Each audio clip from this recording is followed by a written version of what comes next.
Good evening, everyone. My name is Gavin, or at least that's what I'm calling myself. And today we're going to be checking out a neat detective game I found that looked good.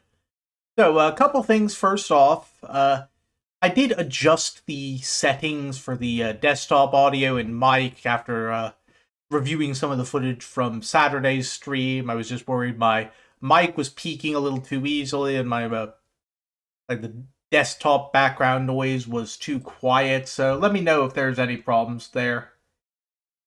Uh, okay, where was I? Let me just finish adjusting some volume here. Anyway, where were we? So, today we're going to be playing a game called Staffer Case that looks like it's a magic detective game, kind of in the vein of Ace Attorney, with like some cool looking mechanics that I wanted to try out. And I was excited for this one, but mostly just because the last time I stumbled across a magic-based detective game inspired by Ace Attorney, it was Tyrion Cuthbert, Attorney of the Arcane. And if you have not played Tyrion Cuthbert, go play Tyrion Cuthbert. It is amazing. Just only reason it's not one of my games of the year is just because it came out years and years, like a good 3 or 4 years ago now, and I only just this year got around to playing it. But, so anyway, let's see how this one goes, and, hope you all have been having a good night. And also, just for the heck of it, I'm feeling boob mode on today, so I'm just gonna turn those on real quick. And,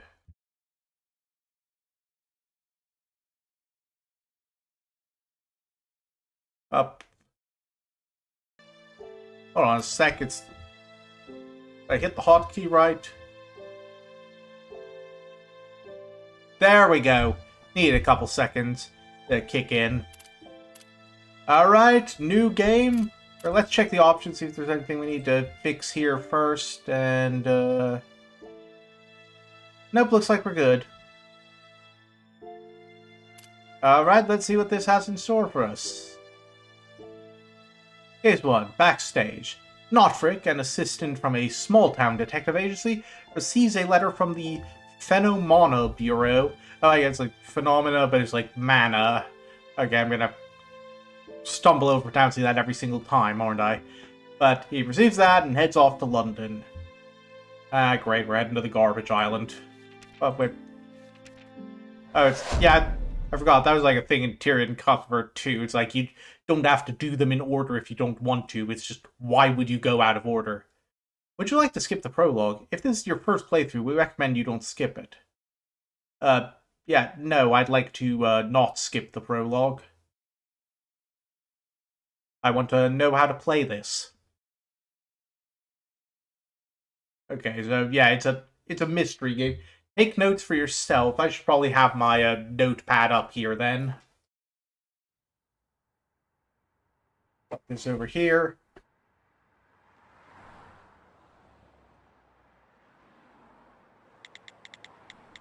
Is this your first time? Look, don't shame me, okay? Excuse me? I was just saying. This is your first time in London. Oh, I can't be doing a... I gotta figure out how to do a British accent. It's like, it's always weird for me trying to do one of those, because... like, I am, like, half British, and so... my dad is, like... I mean, technically he is legally a British citizen. Like, he's got a green card and everything. He didn't want American citizenship, so, like, basically he's still got very much an accent, and my grandparents on his side did too, so... basically my accent is a weird mix of American and British in weird places, and I'll just, like... you'd be surprised how often I switch between, like, American slang and British slang. Without really meaning to. Anyway, I'm gonna have to... but anyway, that makes it weird for me to do a British accent, because I feel like I kind of have to force it to sound extra British.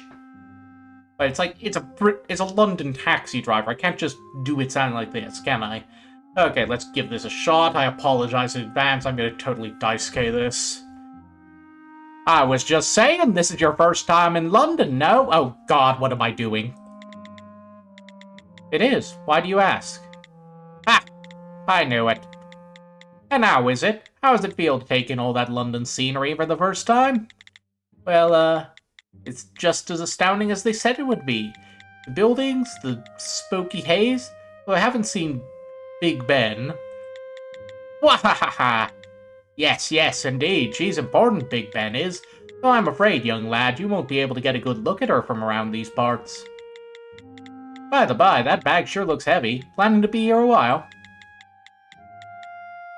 I'm here because I received a job offer. I imagine I'll be living here until I get fired. Unfortunately, I am stuck in Britain for the foreseeable future. I'll be setting up a GoFundMe to cover the expenses of getting me out of here. Oh, rather young to be working. You must be something else, huh? When I was your age, well, that was at the height of the big war. I mean, back then. Yeah, I'm not doing the British accent. My brain won't do it for some reason. I figured taxi drivers in London would be the quiet sort. Did I grab the wrong one?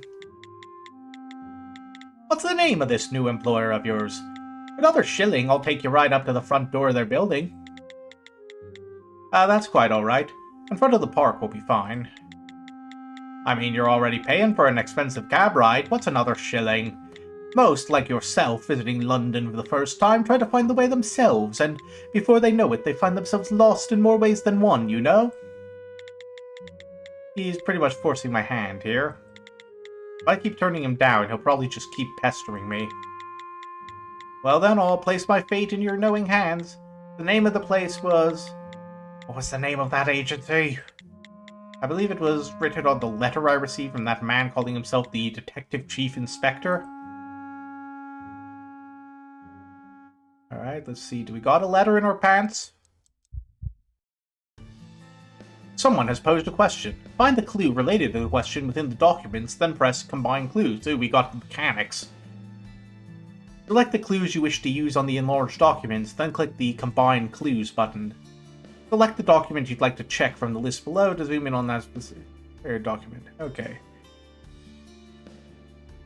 So, let's see what we can do. Is that taxi driver asked for the destination? It's on the letter.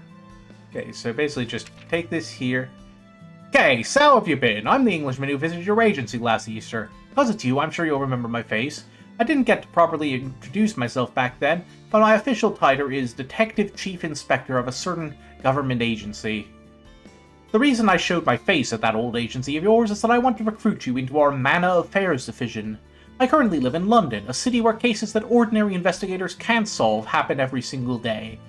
Such a place is the perfect environment for a talented lad like yourself to flourish. Notrick, let me be frank with you. I need a person of your talents. On the other side of that coin, you need an environment where you can demonstrate your talents.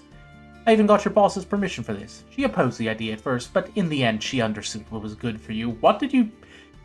You threatened her, didn't you? I don't know, that sounds skeevy. I hope you understand that it is not a chance everyone gets. I look forward to receiving a favorable response to my offer. Okay, so... It would be here. Or it could be the... Is it on the employee badge? It's also here, but it could just be on the letter. I feel like it's got to be this one, right? Oh, no, it's... Where is it? Oh, no, I got to select specifically this. Mind clues?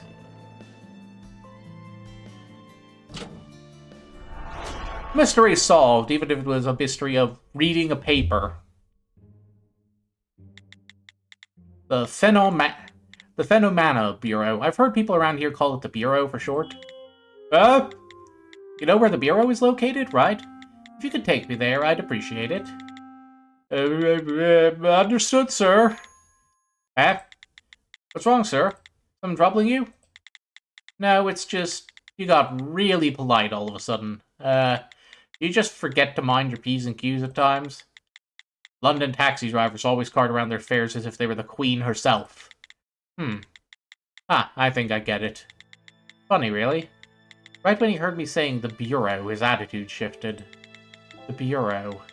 According to the rumors I've heard, the institution's reputation is far from a good one. Come all the way to London after receiving a suspicious letter from such a suspect institution. I must be out of my mind. Yet, to be able to carry out an investigation in a city like this, well, that's been a lifelong goal of mine. Your lifelong goal was to come to London? You gotta raise your standards, buddy. I've been there. It ain't shit. We're here, sir. The grey building on the left over there is the London branch of the Bureau.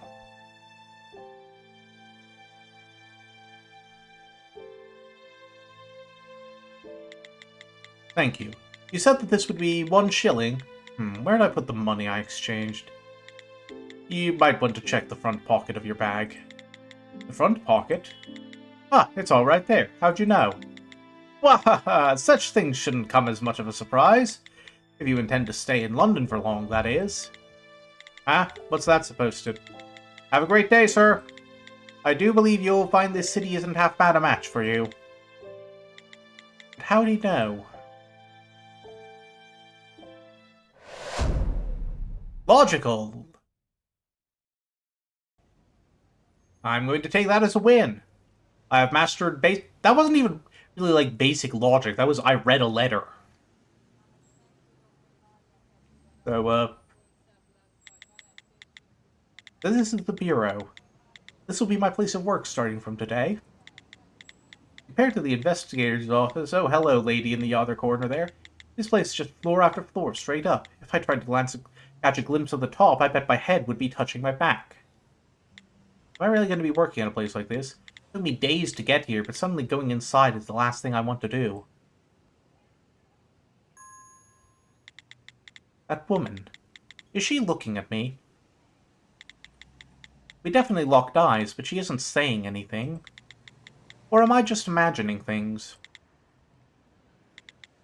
Nope, she's definitely still looking. Should I be the first to speak?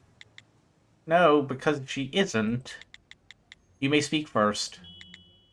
Would you happen to have business with me? Indeed, I do. She should be the one to break the ice. Hello, I am here for job. I'm waiting for someone, and I do believe that someone to be you. A new recruit from the Akimbo Investigations Agency. Man, my old organization had a cool name. Known for sticking a fountain pen in his curls, height roughly 165 centimeters. Goes by the name Note. Well, something close to that, right? My name's No Trick Case. What in the Phoenix Wright? What's the actual... That's your legal name, sir. That is...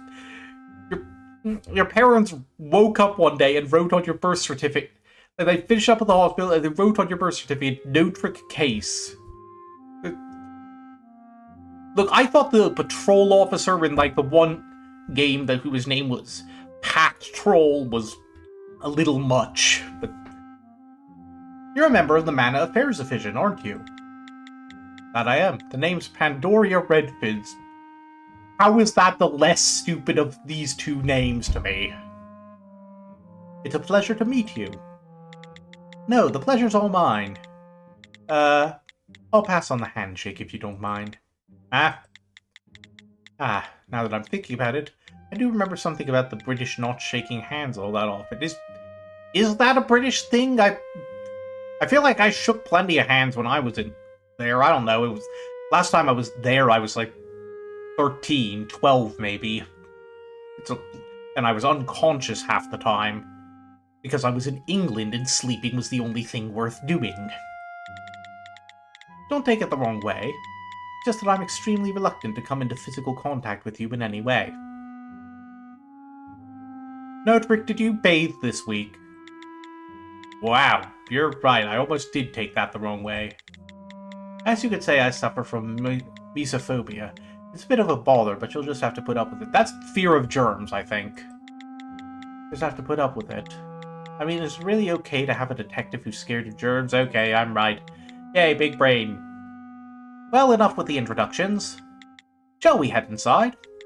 We'll have to follow close behind. The Bureau is a bit of a maze, and I don't want to have to report a child gone missing. Excuse you, bitch. There's something odd about this woman, as if after all these years I could still get lost. Odd phrasing there. How about that child gone missing? Oh, never mind, he's just lost. Who would make a building like this? No matter where I go, it's just the same hallways and the same doors. Plus, there's not a floor plan to be seen. I lost Miss Redfin's right at the entrance, but with this many rooms, how are there exactly 0 other people wandering the halls? Oh, wait a tick. No way, is that a map of the building? Of course, you can't have a building this big without a single sign pointing the way. Eh? What? What am I seeing here exactly? A map? I'm in England, right? Why isn't this in proper English? Am I the odd man out here? Has my hillbilly upbringing left me unfamiliar with the trends of the big city? I mean, I think these are just called abbreviations, no trick. Whatever. Now at least I can get back to the entrance. These Redfins will probably be waiting for me there.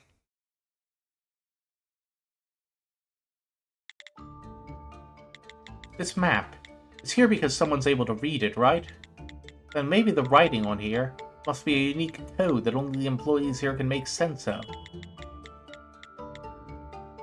There must be some way for me to figure out where the office of the Mana Affairs Division is. After all, I'm an employee here now, too. Let me have a look through my things. Oh, it's going to be on the badge, isn't it? That seems like the obvious way. Surely there must be something enclosed in the parcel I received that could be of some use. I need to select the information pointing to the location of the Mana Affairs Division, and then choose the place the information is leading me to on the map. If I can connect those 2 pieces of information, I'll be able to find my answer. Okay, so we're going full... We're going to be going full easy mode on the tutorial here. Is there anyone here? Oh, no, pretty empty. I checked to make sure I remembered to send the notification this time, but I guess everyone's just busy tonight. When there's no question to answer, try to find 2 clues within your documents, then click the Combine Clues button.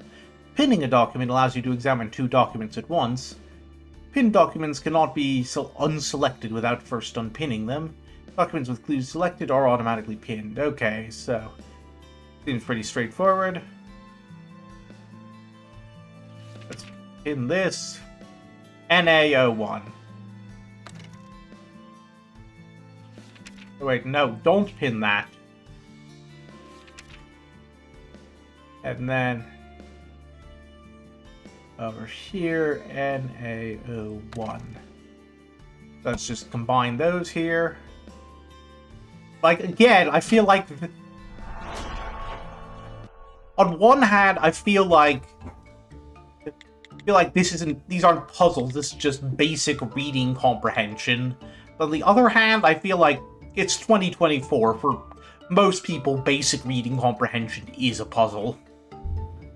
Like, I don't think a lot of game journalists are getting as far as I have.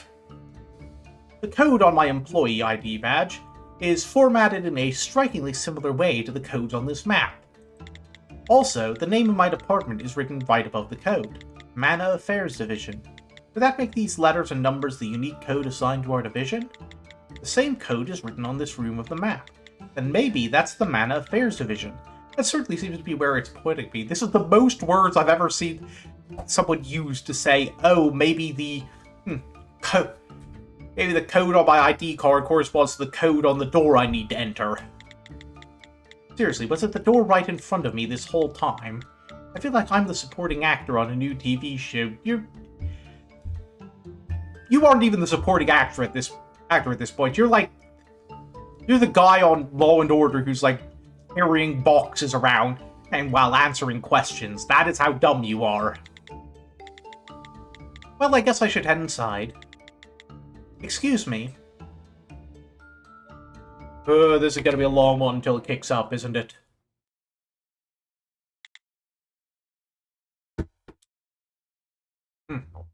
Well, now we know we're in England because this fellow has a monocle. Oh, I like this girl. I'm... Hands in the air. Bitch, I have an ID card. You hired me.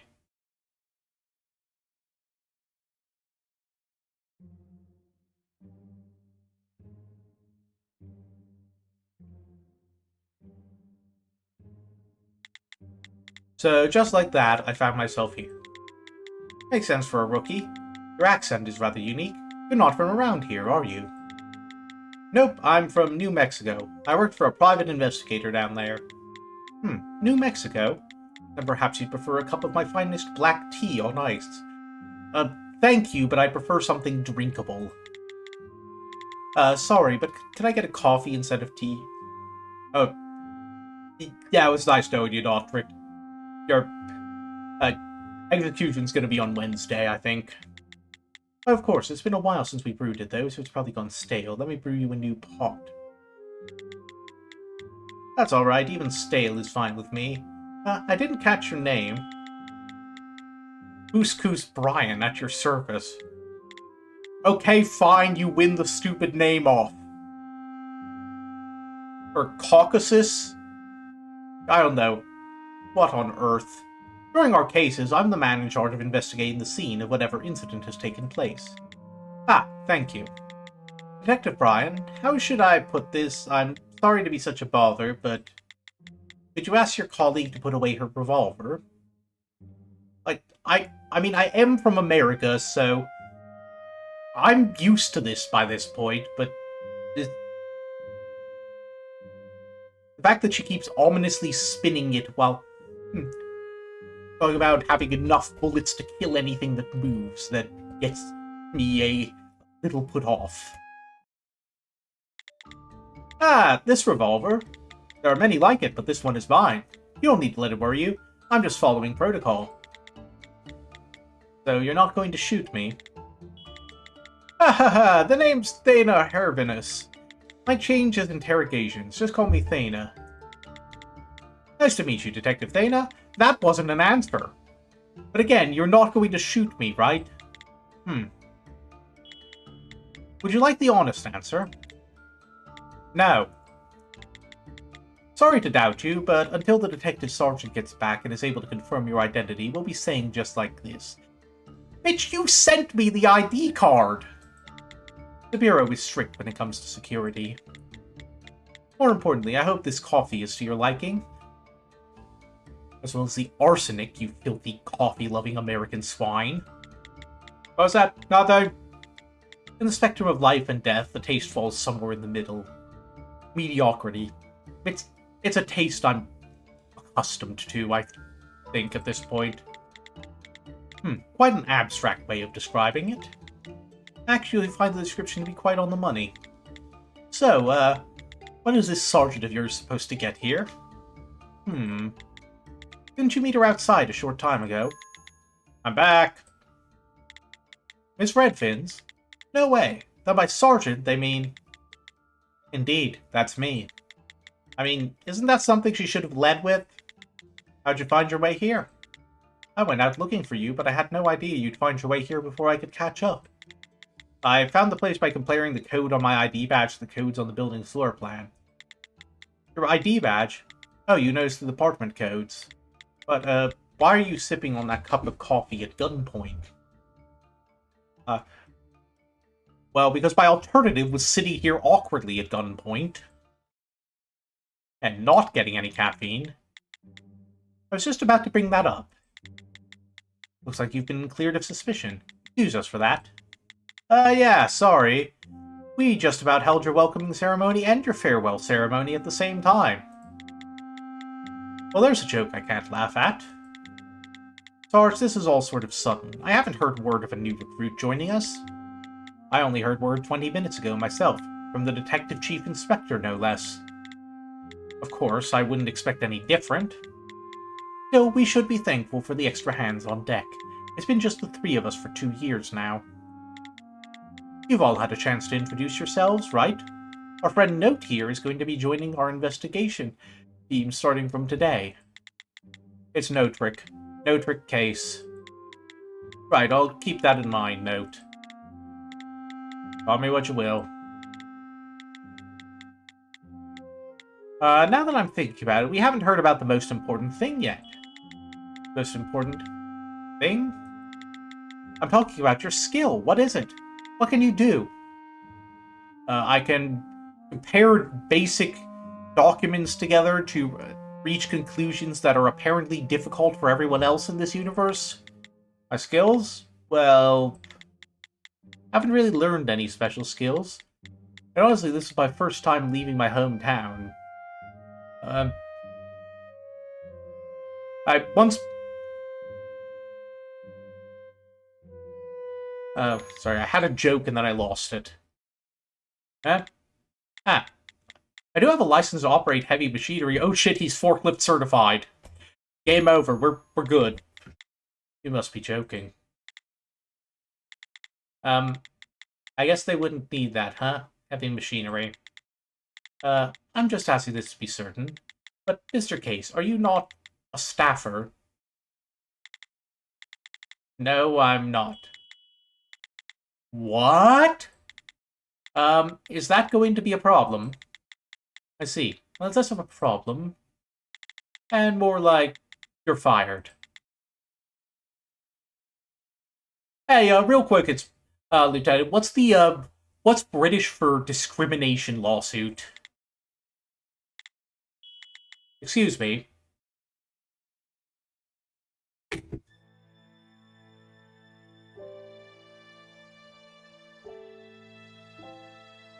Mana, the substance that twisted the laws governing this world. The strange anomalies that followed in its wake were called miracles in one era, and magic in another. In the current era, such events are collectively referred to as phenomena. I'm just going to pronounce it phenomena from now on. Among these phenomena, the one showing a marked increase in recent days is the mana-wielding humans known as staffers. The staffers are able to wield mana how they please from birth, born with a superpower, if you will. And in London, where you're currently headed, roughly 10% of the population are staffers, making it the city with the highest population of staffers. However, though it hosts such an eclectic mix of people, there is a force that allows London society to continue to function, an agency that manages and controls all phenomena, including those involving staffers.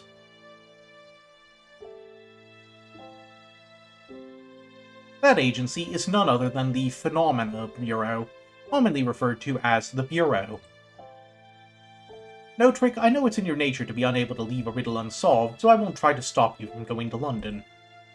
However, a word of caution. You will see things there that you've never seen before. And one thing I'm sure of, that will include some things you'll wish you'd never seen. Like, did you know they don't have root beer there? It's insane.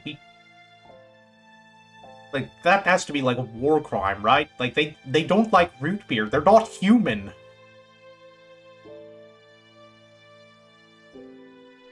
Oh, and you are not going to believe what they call lemonade.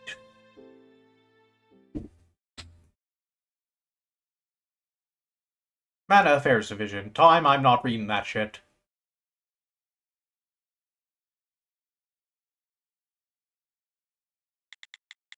It's been a while since we've had some drama. I wonder if Note's on his boat back home by now. I'm, still right here. Ah, so you are. But if you don't hurry, you're going to miss your boat. I'm not going back. Plus, I took a plane here, not a boat. And why? Why are you suddenly firing me? It's just, you're no staffer, so we don't need you. Sarge. But they just don't have. So I guess another thing the British don't have is HR departments. That remark is somewhat misleading. Then, Brian, you can kick him out. Nicely. Ahead. Mr. Case, have you heard word of what exactly our Mana Affairs Division does? From what I read in the letter I received, you all get the cases that the normal investigators can't solve. That's precisely it. There are some among the staffers able to take the life of another human without leaving a single scrap of evidence. No matter how hard you try, a normal person could never hope to solve such cases. Cases revolving around phenomena, we call such cases mana affairs. When police realize they have a mana affair on their hands, they hand over the jurisdiction to the likes of us. The likes of us? Does that mean you're all... That's right, we're staffers. All three of us. Hey, if you're a staffer, what the fuck do you need a gun for? How do you even get that? Did they just... Like, I thought they don't let you have those over here. I'm beginning to understand. The Man of Affairs Division is able to solve the cases that can't be solved through normal means. In other words, all of you are able to use your supernatural talents to investigate crimes.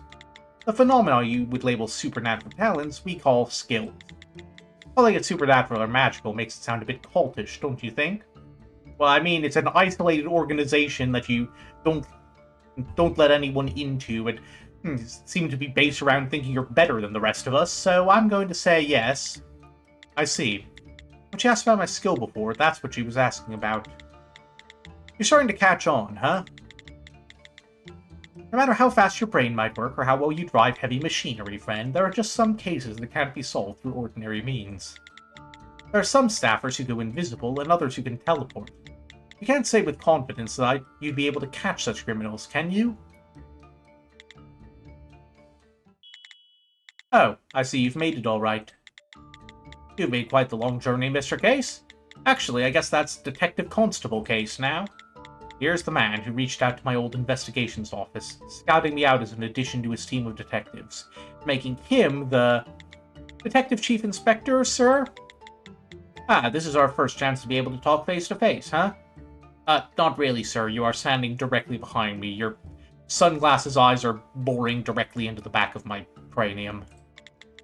Good timing. If the chief insists on my being hired on, these people could do nothing to stop his decision. There's these cretins, all the unsavory flavors of our capitalistic bite, Chief. Okay, let's slow it down there, No-Trick. Seriously, Chief, how dare you show your face after turning our job on its head like this? But of course, I've lost all expectations I've ever had of getting any sort of help from you. How about you just retire before things get even uglier? Chief, public opinion of you seems on the level of a coup d'etat. Look at the lot of you. I guess the rookie joining us has got you all worked up. Actually, I was just about to ask your intent with this one. Why exactly did you hire a new detective who's not even a staffer? Sergeant Redfins, are you meaning to say you don't wish to take on Detective Constable Case? That's right. I could have used even the slightest hint of hesitation there. Let's try this out. You all are going to give Detective Case here a test. Yep, saw this coming. A test? If Detective Case passes your little test, you'll let him on the team and accept him as an equal. And of course, if he fails, you can do with him as you please. How's that? Fair? Regarding the contents of said test, is that up to me? Do whatever you please. This kid's a genius. I mean, I wouldn't go as far as to say genius. Bella, you and Brian are in the middle of a case, aren't you? Huh? You're talking about the circus homicide? Hold up. Are you serious right now? That evidence you were telling me about before, show it to Note. I'm kinda busy. Looks like y'all have your work cut out for you. Tell me how it all turns out. Bye! Once again, making his escape after giving us a bunch of work to do. All of this is a bit chaotic, but if I pass this test, that means I'll be able to stay on, right? Okay, so you all are going to give me a test, right? What do I have to do? Before we get to that, take a look at this document for me.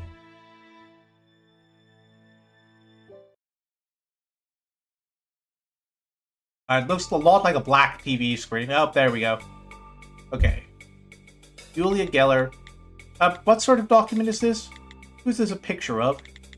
This is a bureau file. It lists off each staffer's supernatural abilities, laying out what skill they have. It's one of the main documents we use to investigate any sort of phenomena that might occur. Each and every staffer must carry around their bureau file with their identity card. These files are crafted from material that can't be forged, so if you interpret the information listed here correctly, you can understand what sort of skills the staffers involved in your case may have. The information on this document is about Julia Geller. Oh, like Uri Geller, the spoon guy? She's the person who found the body in the case we're currently investigating, and one of our main suspects. Geller is a clown employed by the Trump Tower Circus, Okay. I'm going to take this moment. I know there's nobody in chat right now, but I'm going to take this moment to reinforce the no politics rule. and to admit that I am going to be a massive hypocrite on this because I am probably going to be making so many low-hanging fruit jokes here. Okay, which is precisely where the murder occurred. The victim was none other than the ringleader of said circus. His name was John Henry Houdin. Okay, they're not even being remotely subtle here. I'll give you all the details of this case later on, but first off, I'd like to continue my explanation of the Bureau files.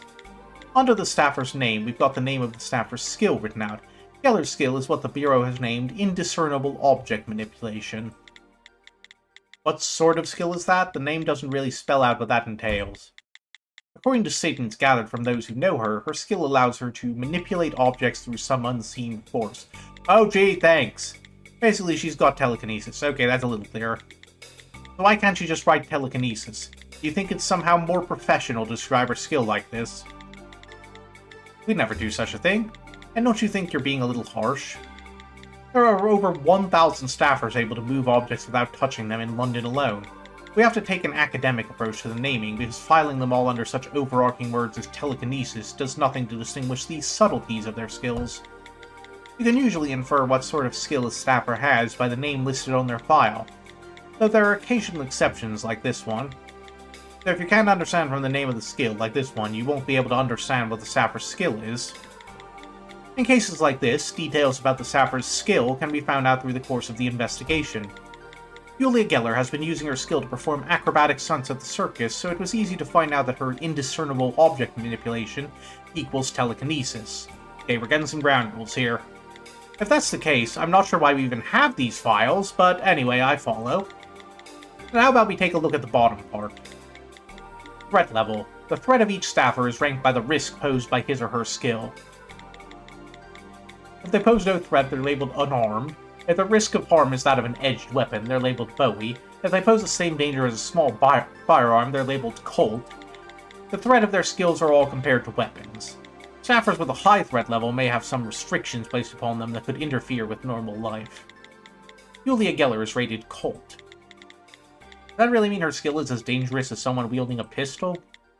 Next comes the skill's range. This shows how far the staffer's skill can reach. Max 2 meters. Sorry, can you put that in burgers for me, please? In Miss Geller's case, I see she can only manipulate objects that are within 6 feet of her. The catalyst section below still shows what the staffer needs to use a particular skill, but in Geller's case, she doesn't need anything for hers. Oh, I've got a magnifying glass if I right-click. Found that out by accident. Okay, she doesn't need anything for hers, so we'll skip that. Last of all, we have a section to write anything of note about the skill that isn't included in the above sections. The info in this section can vary widely depending on the skill on a person's bureau file. If the skill were about controlling something, we'd have information about the substance that can be controlled. If the skill were about creating something, we'd have info on what can be created. So, shall we wrap up our explanation there? Yep, I think that's pretty clear. So, follow the notes. This information seems overly simplified. Aren't there any documents with a bit more detail on them? There are. But this is the limit to the info we're able to obtain at our current clearance level. Since the Investigations Department is still classified experimental within the Bureau, we don't have much in the way of clearance. I see. So what's the test that goes along with this? The reason I'm showing you Julia Geller's Bureau file is because this woman is the prime subject in our investigation thus far. We have 3 reasons for thinking this. Okay, lay 'em on me. Now, let me show you the evidence we've gathered on her, one item at a time. There's going to be 2 vaguely circumstantial things that we found her fingerprints on the hammer that was lodged in the victim's torso. We have to look at this evidence and figure out the 3 reasons why we currently suspect Julia Geller. Got it. You want to find out if I'll be of any help on a real case. Oh, okay, so it's just they're going to make us figure out the 3 reasons. If I say no, will you switch the test to something else? Not a chance. Then I've got no choice but to do it. Though I didn't really want you to change the test in the first place. Good. Then you're confident. You can use all that confidence to get you back home. That's an okay for him. But let's show him this first. Is this a testimony? Miss Geller gave a statement.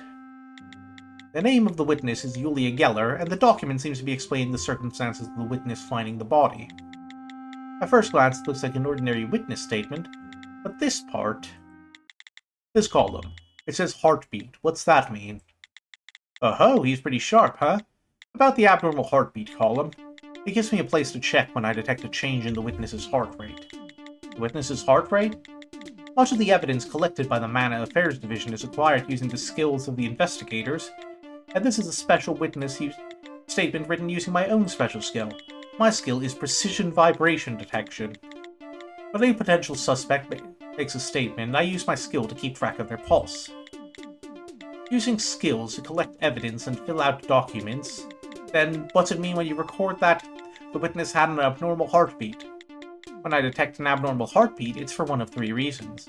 The witness is either in an agitated state, they're talking about something emotional, like murder or death, or the witness is lying. I see. So you're like a lie detector. No, I'm way more accurate than those hunks of junk. You shouldn't say such things. Thema has a bit of a standing rivalry with lie detectors. Do not. That aside, there's one part of this witness statement. Find and point out the section that's leading us to suspect her. That's the first part of your test. Okay, let me give it a try. If they're choosing to show me this document, there must be some sort of falsehood recorded inside. Okay, they're really spelling it out.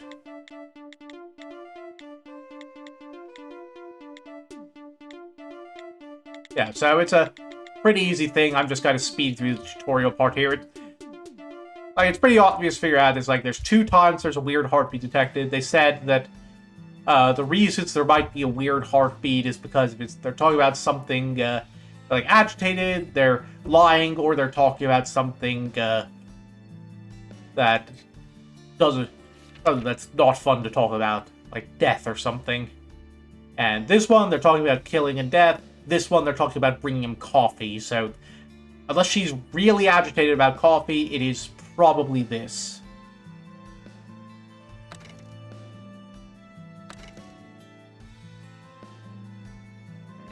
Let's combine these here.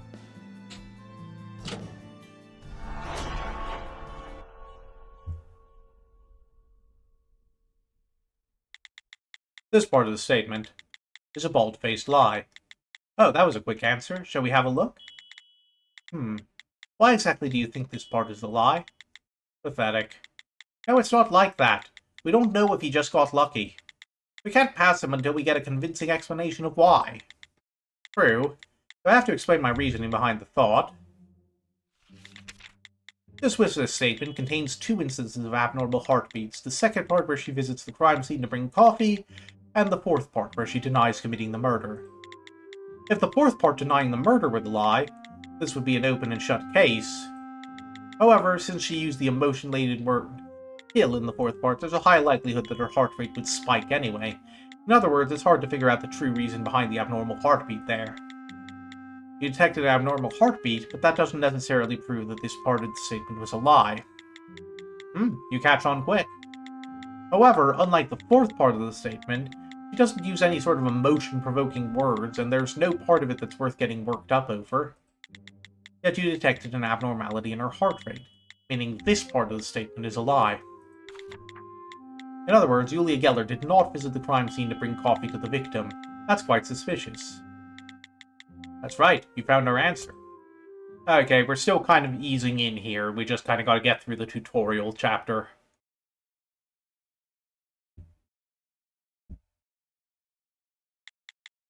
I also had my suspicions about Geller's statement and continued questioning the suspect.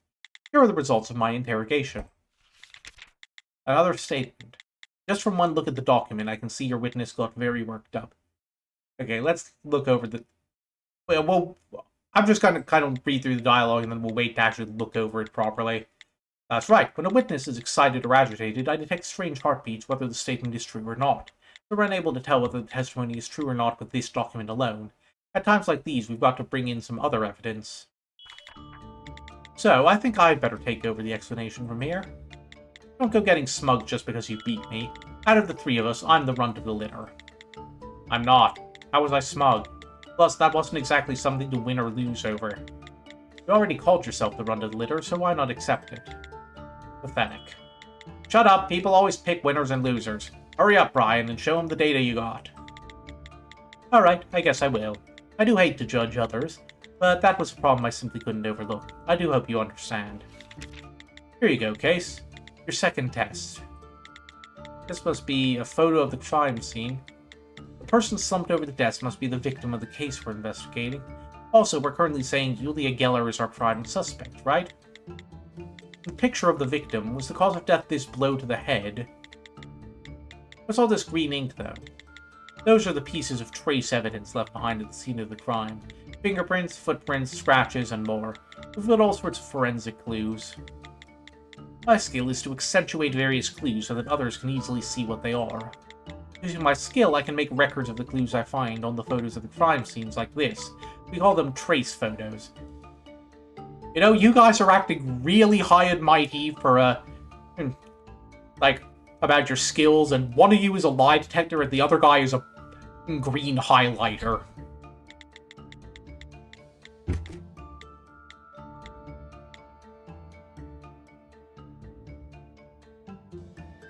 Look, all I'm saying is, when I played Raincode and they were getting on my case about, ooh, look, we have skills, you're so lame because you don't have a skill. Their skills were like transforming into people and reversing time.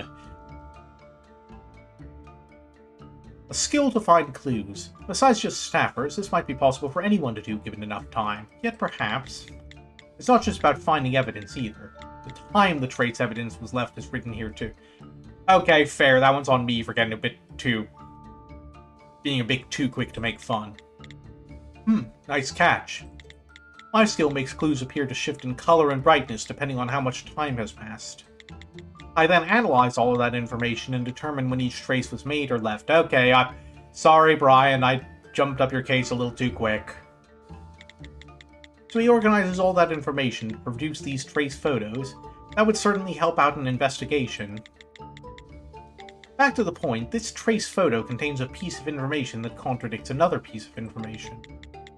Let's call finding that contradiction your second test. Alright, let's think. The information on this trace photo was found and organized by Detective Brian himself. There can be no mistakes on his end. In other words, if a document contains something that contradicts this trace photo, it's the information on that document that's wrong. The information on this trace photo will help us find the lies on other documents. Alright, let's take a look at these two properly. Like, the times are probably going to be important, so let's see here. Footprints from Hewden were left at the crime scene at 6 p.m. So, yeah, he came here and stayed there. Then Geller's footprints were Wait, hold on a second. Like, are these some of these backwards? Looks like some of these are backwards. So she came in at 7:30, but it looks like she also came in at 9 p.m. Like a stack of square somethings extend from the entrance into the room at 8:30 p.m. 9 was when she said she saw the body, wasn't it? Okay, so she was in here before. Okay, so she didn't visit the crime. Yeah, this one's a pretty easy Phoenix Wright first case one, though. Looks like he whacked something with his hand, and there was a handprint on the teacup of a gloved person. So that's going to be stuff to be relevant later, I think. Let's see here. Which one was these, the early ones at 7:30.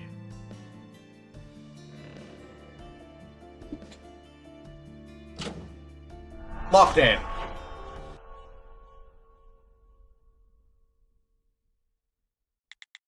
I've got it. You can take your time if you'd like. Oh, that's quite alright. The document contradicting this trace photo is this witness statement. Would you like to point to a specific part of the statement and explain what's contradictory about it? And the additional witness statement Senna got, there's this one part that stands out. It says, I had no other reason to visit the scene that day. Given Miss Geller's agitated state, it's impossible to judge the validity of that statement based on the abnormal heartbeat alone. However, by looking at this trace photo, we can now see that this part of her statement was false. This trace photo clearly shows the footprints Miss Julia Geller left behind. One part is as Miss Geller said, we can see that there were footprints left at 9 o'clock. If the statement that she had no other business with the deceased that day were true, those would be the only footprints she left at the crime scene that day. But that's simply not the case. There were another set of footprints left behind at 7:30. One set of footprints at 7:30, and one set of footprints at 9 o'clock. Miss Geller visited the scene of the crime twice that day, so her statement that she only visited a single time is clearly a lie. There's your contradiction between the two documents. Bitch. What do you think? Am I wrong? No, that is indeed the answer. It wasn't the most difficult of problems, but you delved so far into this in such a short time. I think these people are just dumb.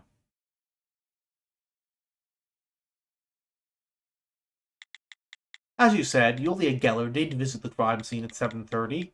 We questioned her about it, but she wouldn't say a word. The victim entered the room at 6 o'clock. Since the victim left no footprints leaving the room, we can safely say he was still in the room at 7:30.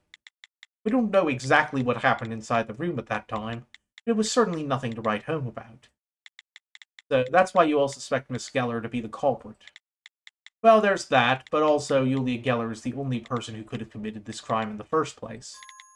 Huh? Here, take another look at the photo. There are no other footprints that approach the victim besides Julia Geller's, right? Yeah, that's clearly the case. But I do remember a set of footprints labeled Huden. That's the name of the victim. He's the sad sap slumped over his desk in the picture. It's obvious that we'd have the victim's footprints at the scene of the crime, right? Yeah, that's right. So let's think this through. Judging from the footprints we have on record, only 2 people entered the scene of the crime that day.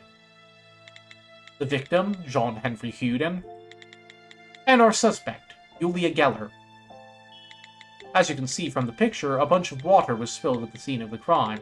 Geller stepped in the pool of water before approaching the victim. But why would she risk getting her shoes wet to get behind the victim? Obviously because she's got to get close to whack him on the head.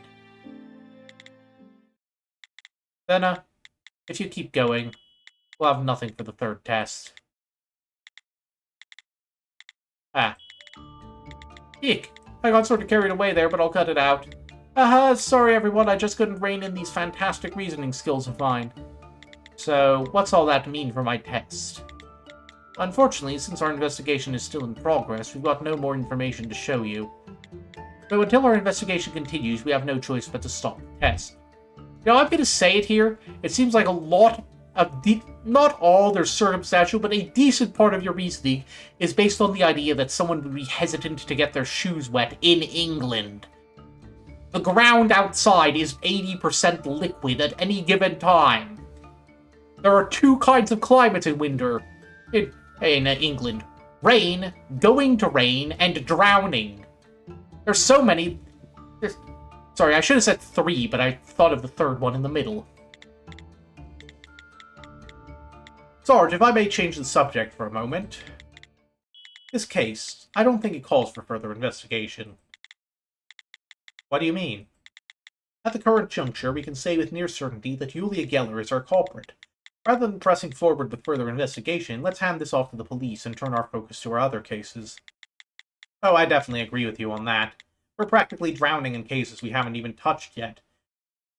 So we're going for... So, more of an American police department here, I see. Well...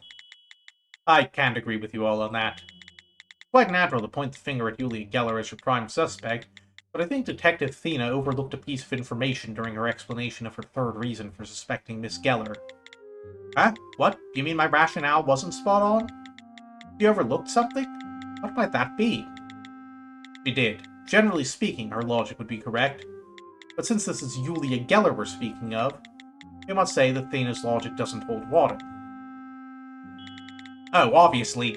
I didn't even think of that until now. If she has telekinesis, she could conk him without walking over the puddle. So you found a hole in her logic, but would you mind explaining what that might be? This tape recorder has everything we just said a moment ago recorded on it.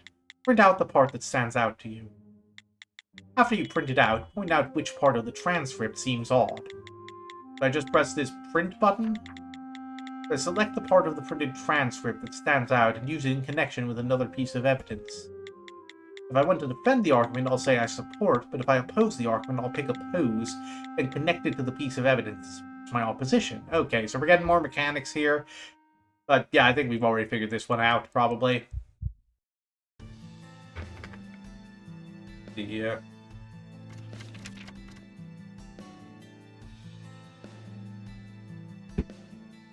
Let's see.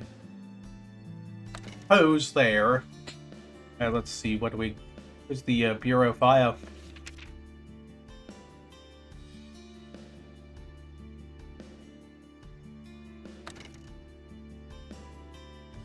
Yeah, I think this is pretty clear here.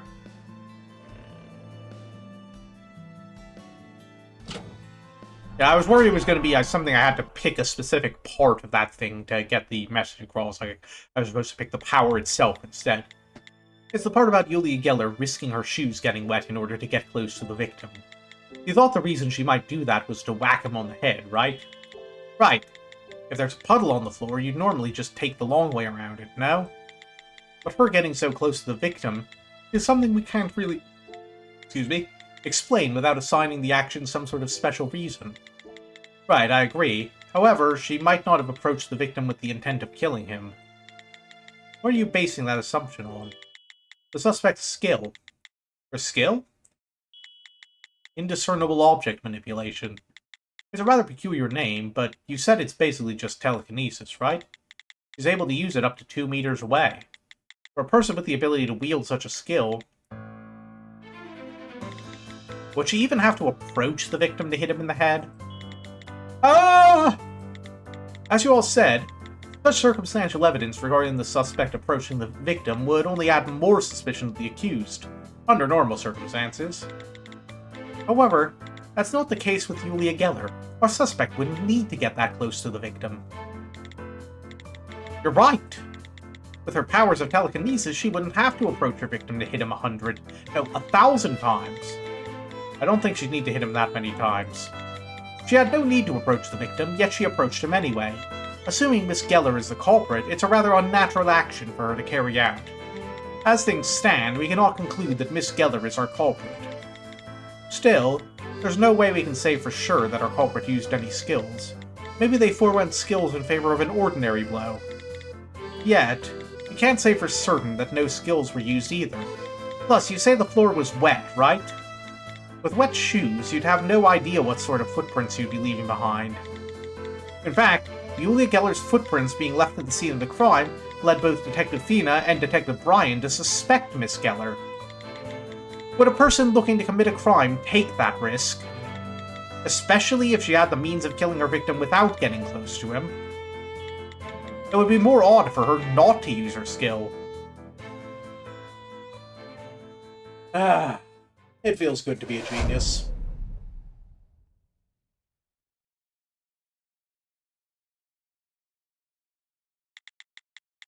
There are quite a number of staffers able to commit a crime without entering a room.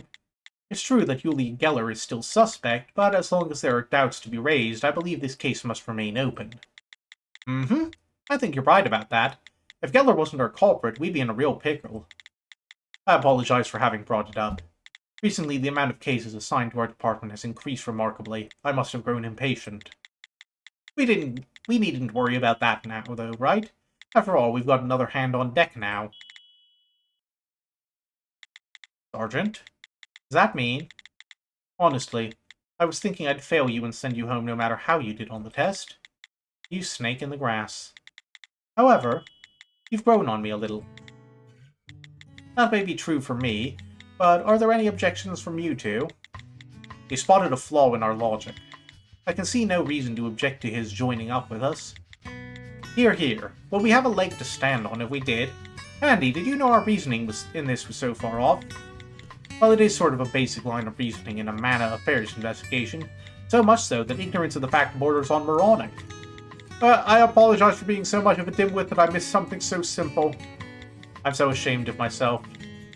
I don't mean to cast blame. After all, even the best investigators sometimes end up hooked by the wrong hypothesis.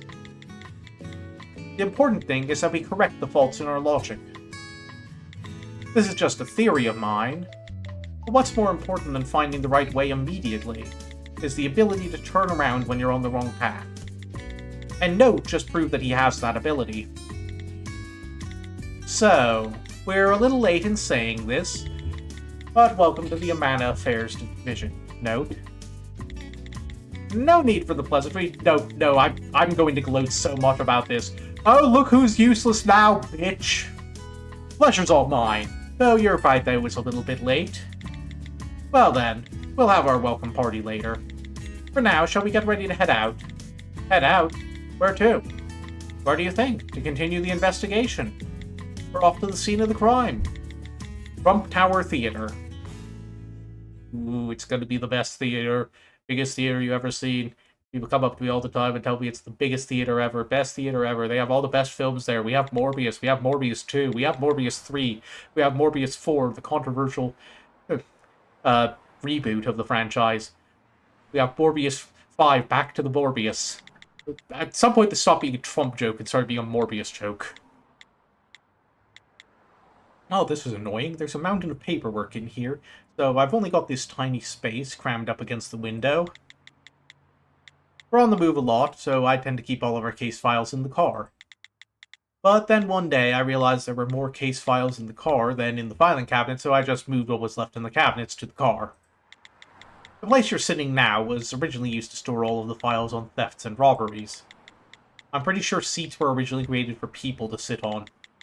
Throw out any stereotypes you may be holding on to. In investigations where mana is involved, you've got to think outside the box. That's a lovely turn of phrase, but it doesn't do much to convince me on this issue. More importantly, we haven't filled you in on the details of the case you're investigating yet, have we? The file should be close by. It's case file A0136. A0136. Is this the one? Found it. The murder at the Trump Tower Theater on Dartford Road.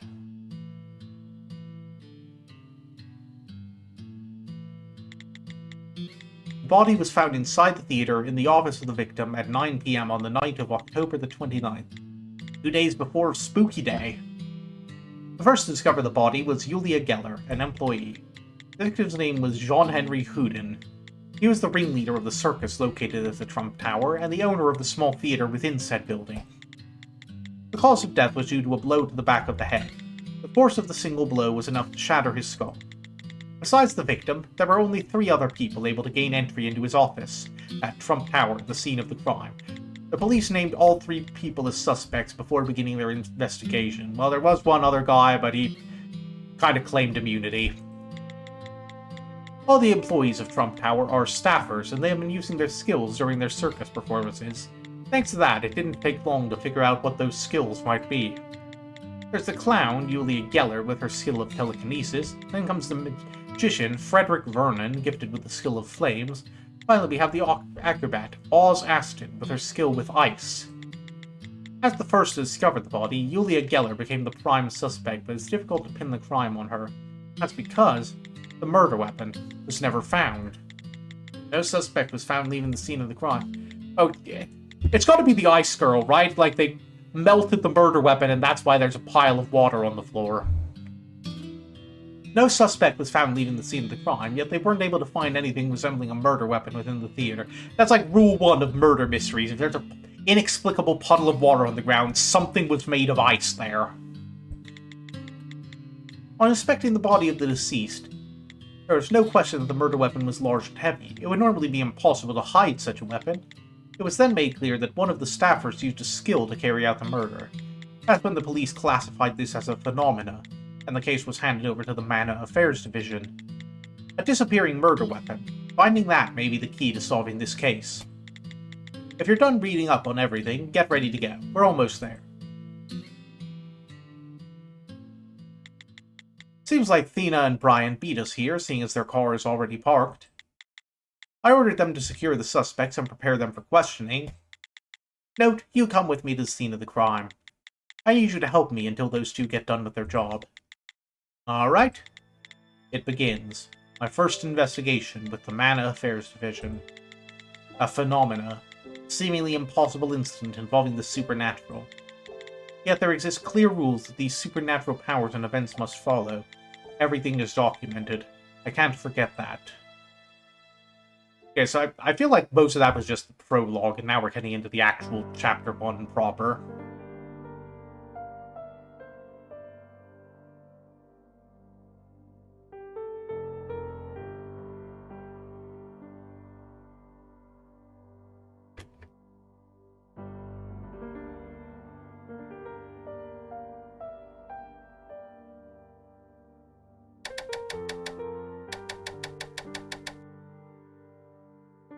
Backstage. Okay. Come on. Board. Trump Tower Theater, ringleader's office.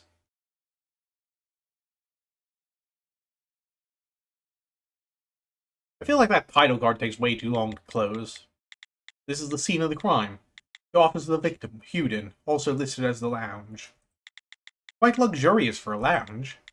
Because the room is so spacious, they must have decided to use it for more than your average lounge. They say the victim spent most of his time here. Then our culprit must have also known to come here if they wanted to find the victim. We're going to look for clues here. Give me a hand.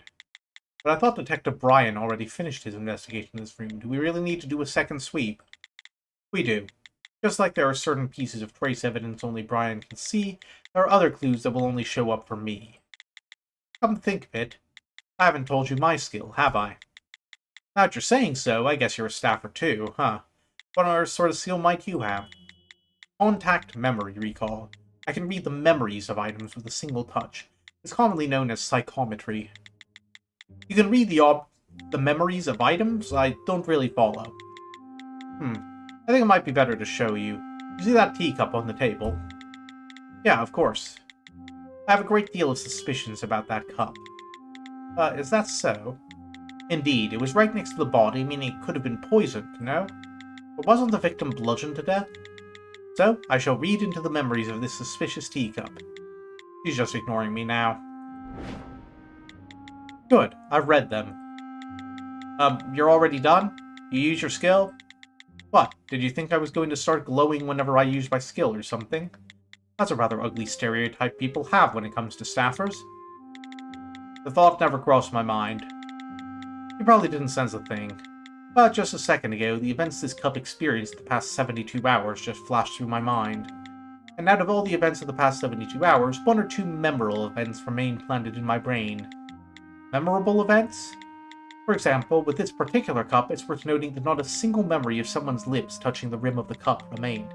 That means no one drank coffee out of this cup the past few days. But what about tea?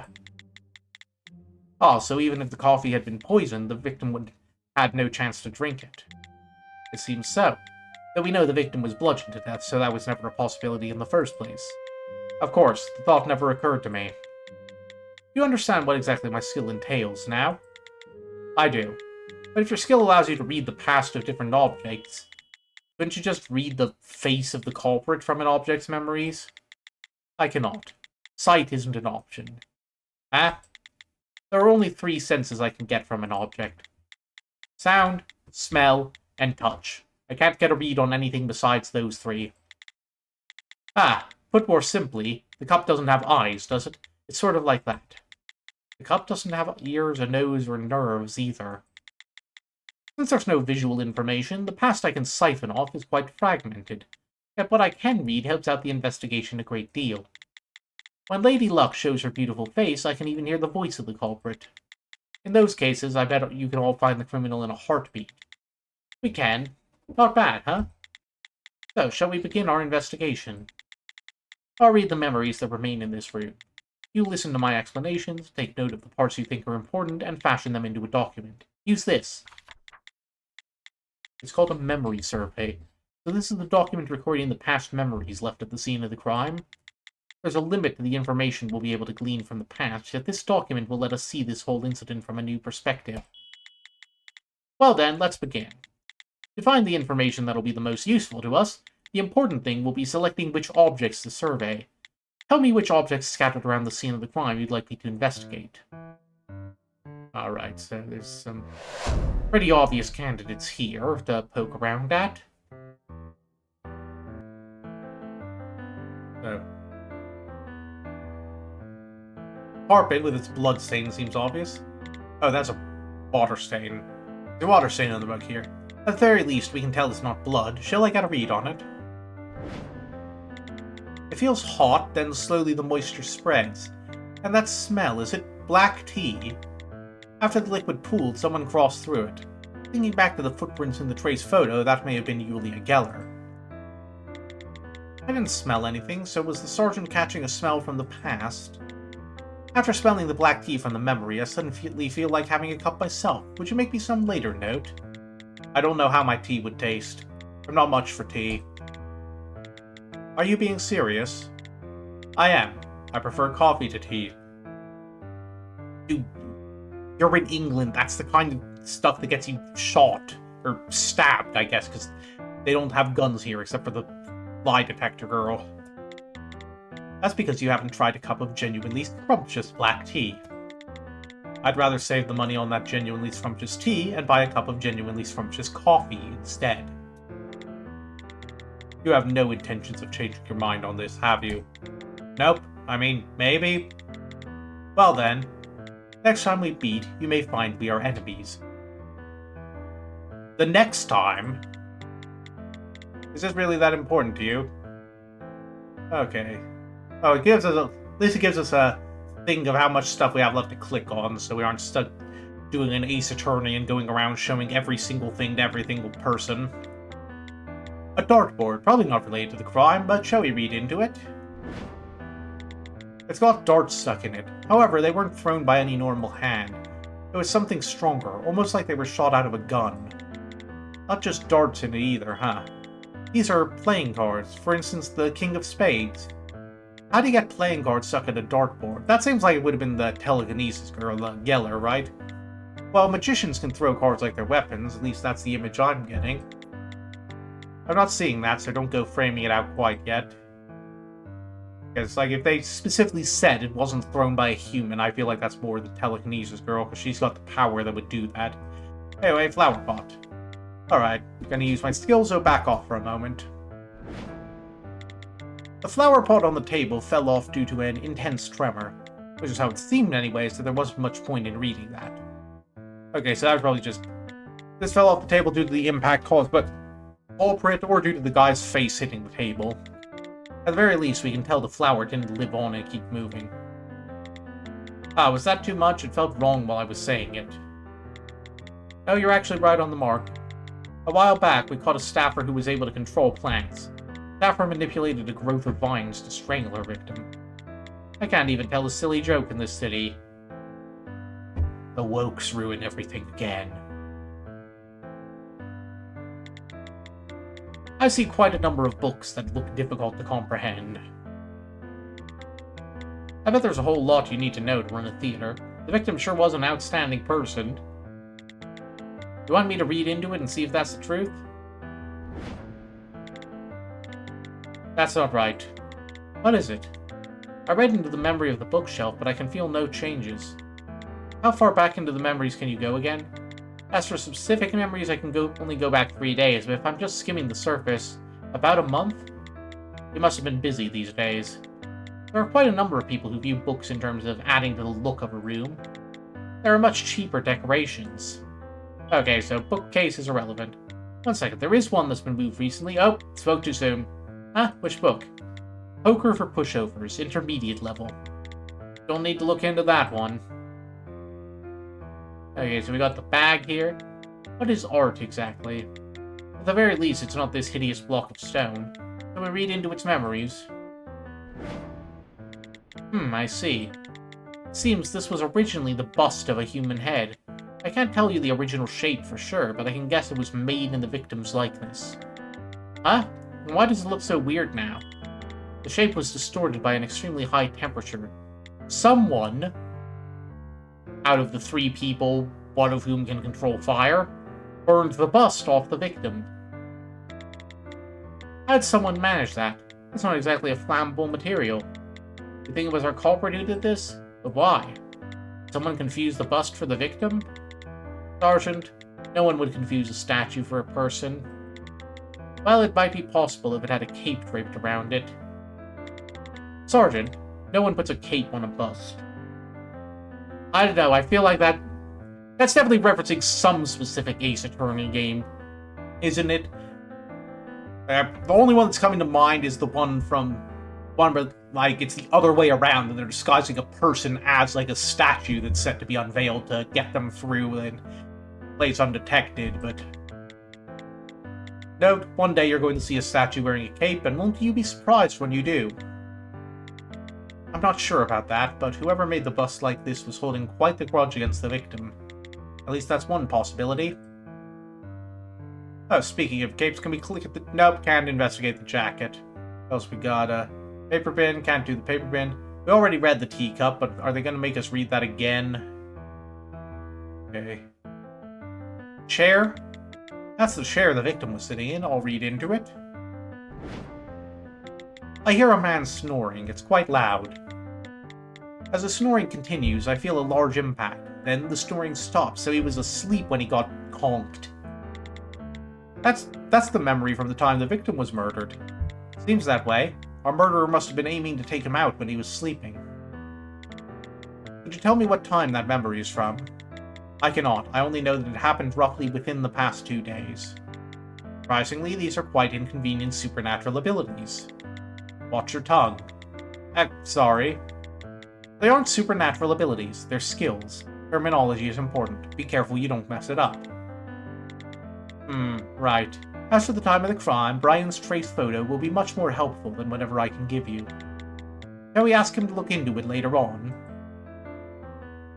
Okay, so anything else? There's gotta be something else I can click. Something flickered around there. What all are we? The card. Can't do that. Gotta click the teacup, I guess. Up doesn't look at all suspect.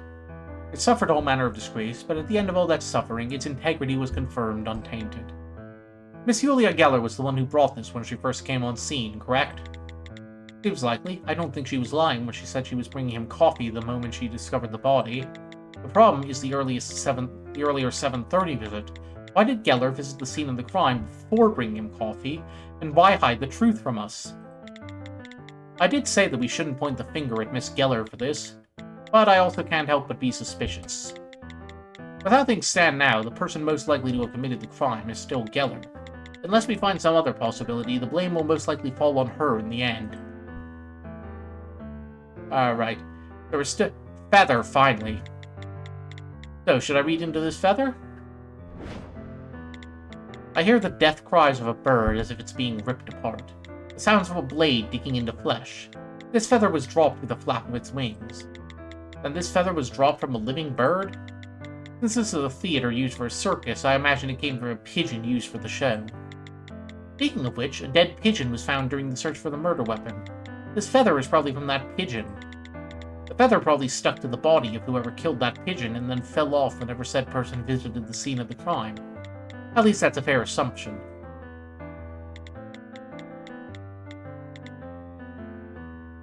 So you think whoever killed that pigeon is our murderer?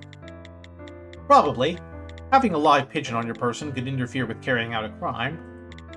But a pigeon won't exactly bark like a dog or anything, so did the culprit really have to kill it? Oh no, London pigeons bark. I thought you were joking at first, but since this city has supernaturally gifted people in it, I feel like you might be telling the truth. Of course I'm joking, the pigeons here are just pigeons. But I'm not sure if creature pigeons can bark. Creature? More fantastical jargon. The fact that the sergeant throws all this jargon around like the words are commonplace is quite disconcerting. Okay, so is that everything? Okay, we're autosaving. I think we've investigated everything worth looking into. You took a proper record of everything. This is a top-notch memory survey. I think we found some oddities, but nothing with any clear connection to our case. Don't be too disappointed. Give it some time, then you'll start to see the meaning behind the clues we just uncovered. Still, I feel like we're missing something.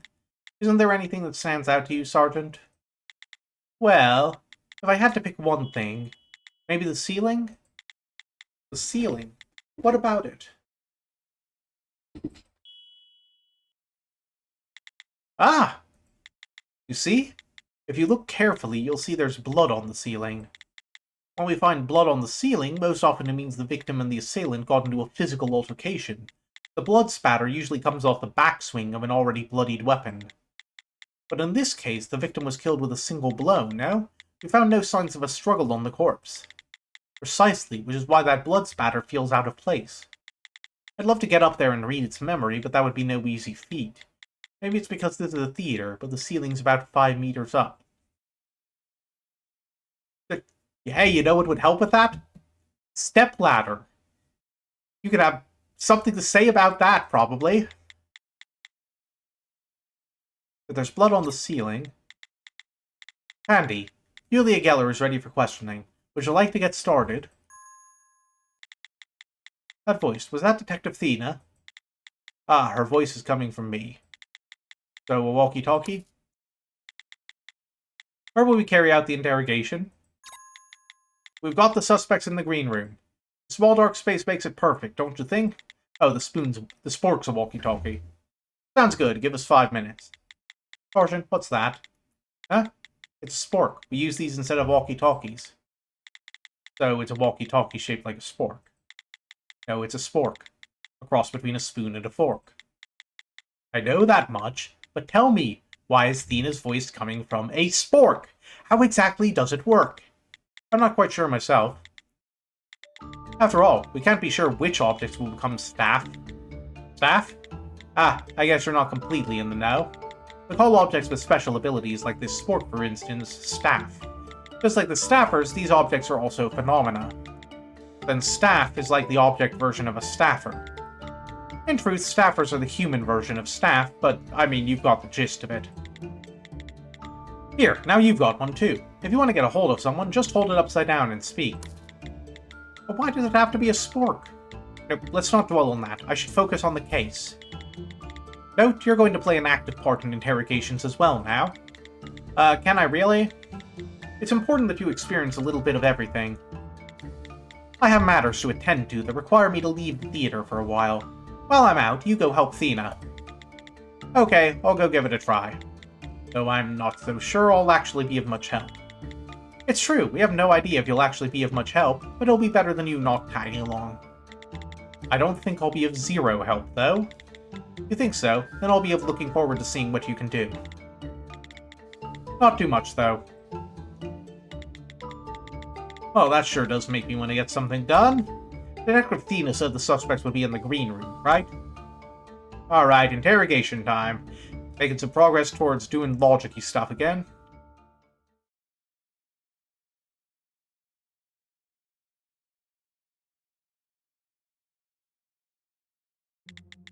Welcome to the world of interrogations. It's rather admirable you've dragged yourself all this way to help, Note.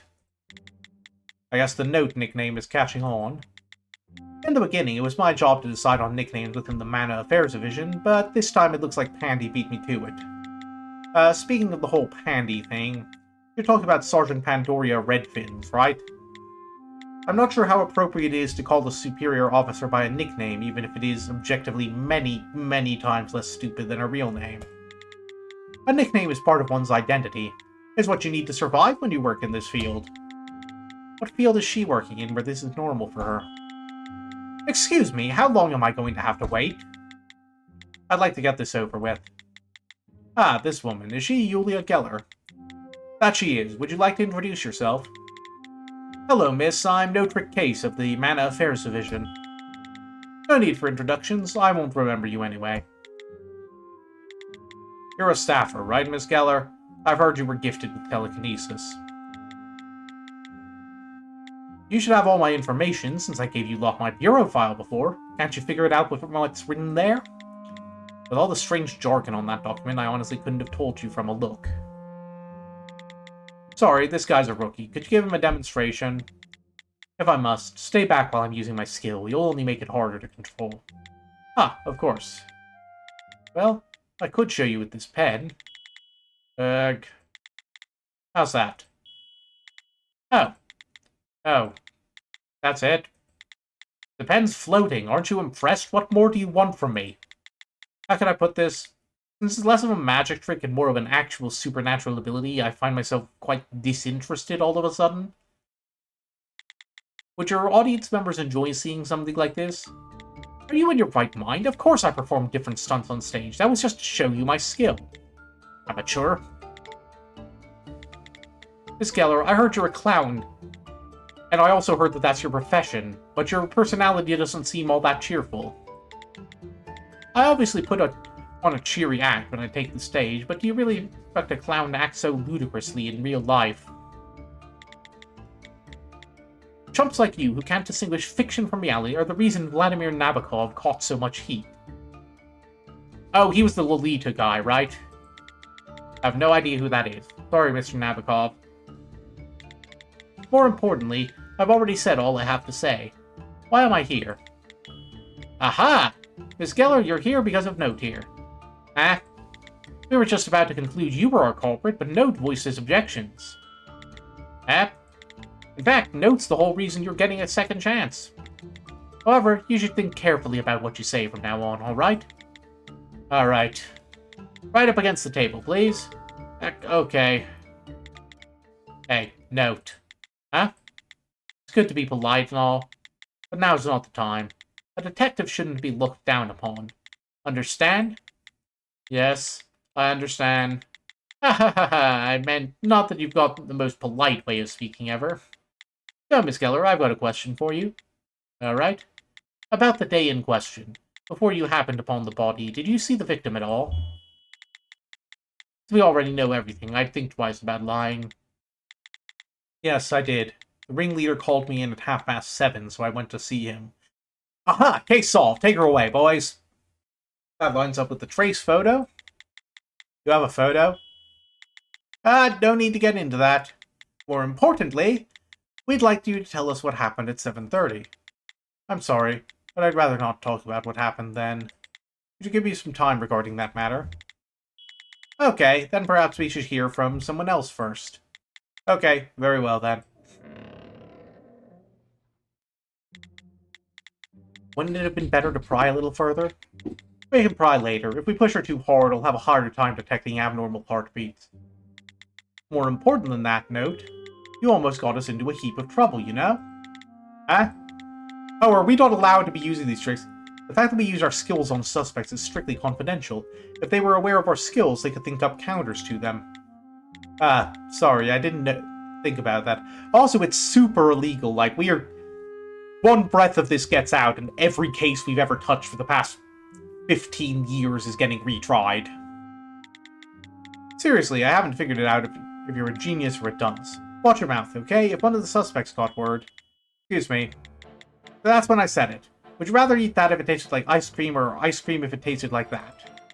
If you're going to change the subject, couldn't you pick a better topic? That's sort of gross. That's all I could think of in the heat of the moment. I have something to say. Before, I feel like I started out a bit harsh. With everything going on, I've been a bit touchy, and, thank you for the second chance, Detective No Trick case. That's all I wanted to say. Well, that's a development, huh? She just thought it wouldn't be a bad idea getting in close with a detective. Still, she heard you. She even remembered your name, Note. True. It's quite nice to hear honest gratitude. After all, we don't hear it often.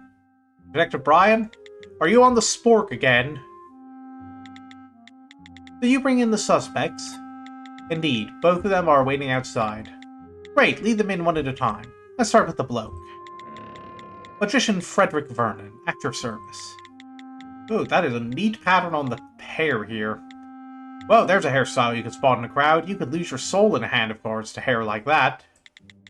Hair like what, exactly? Note, have you still not seen his bureau file? Here it is, have a look. Frederick Vernon's skill is radial ignition. Ignition means he can light fires, right? And does this part mean it radiates outward from a central point? Simple enough, seems like something you men would enjoy. I'm just glad it's easier to understand than indiscernible object manipulation. Most of my magic act makes use of my skill, things like setting fire to targets and the like. I'd love to show you, but that may be difficult due to the risk of starting a fire. That's quite alright. There are those skillful enough to fool us about their skills, making it necessary to check them out. But since you troop members here at Trump Tower use your skills during your performances, pulling the wool over our eyes is impossible. Still, can you really call using a skill a magic trick? Magic normally relies on illusions. Even if I did magic without the use of my skill, do you think anyone would believe it was a trick? The city is filled with staffers. I decided that instead of trying my hardest to conceal my powers and be called a fraud, I'd openly show them. Thankfully, the response was satisfactory.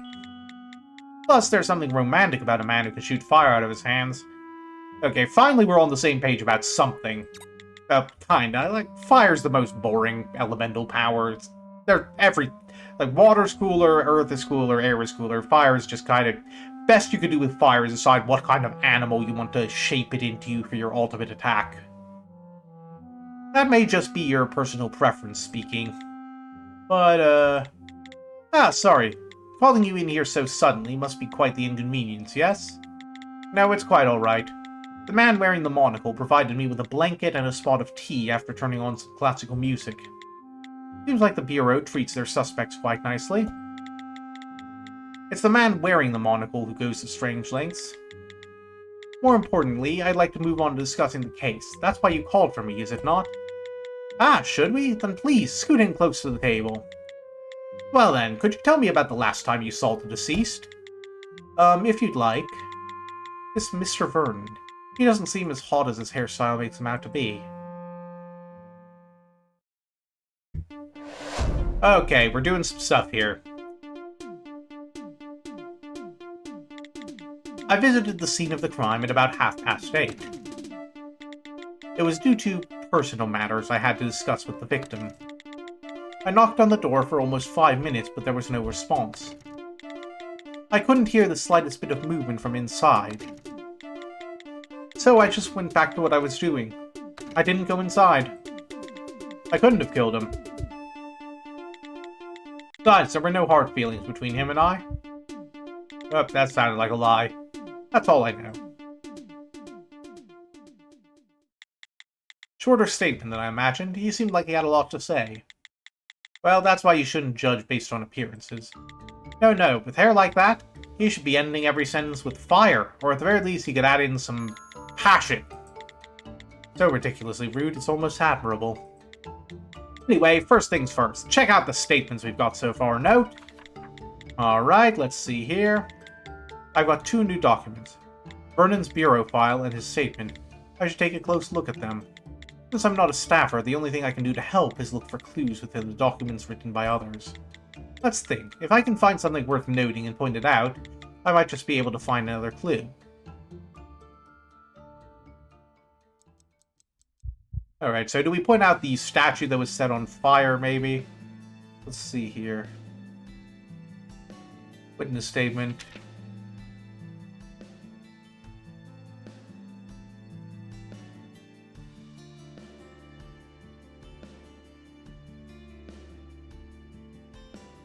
Let's try pointing out the, what was it, the fire on the bust.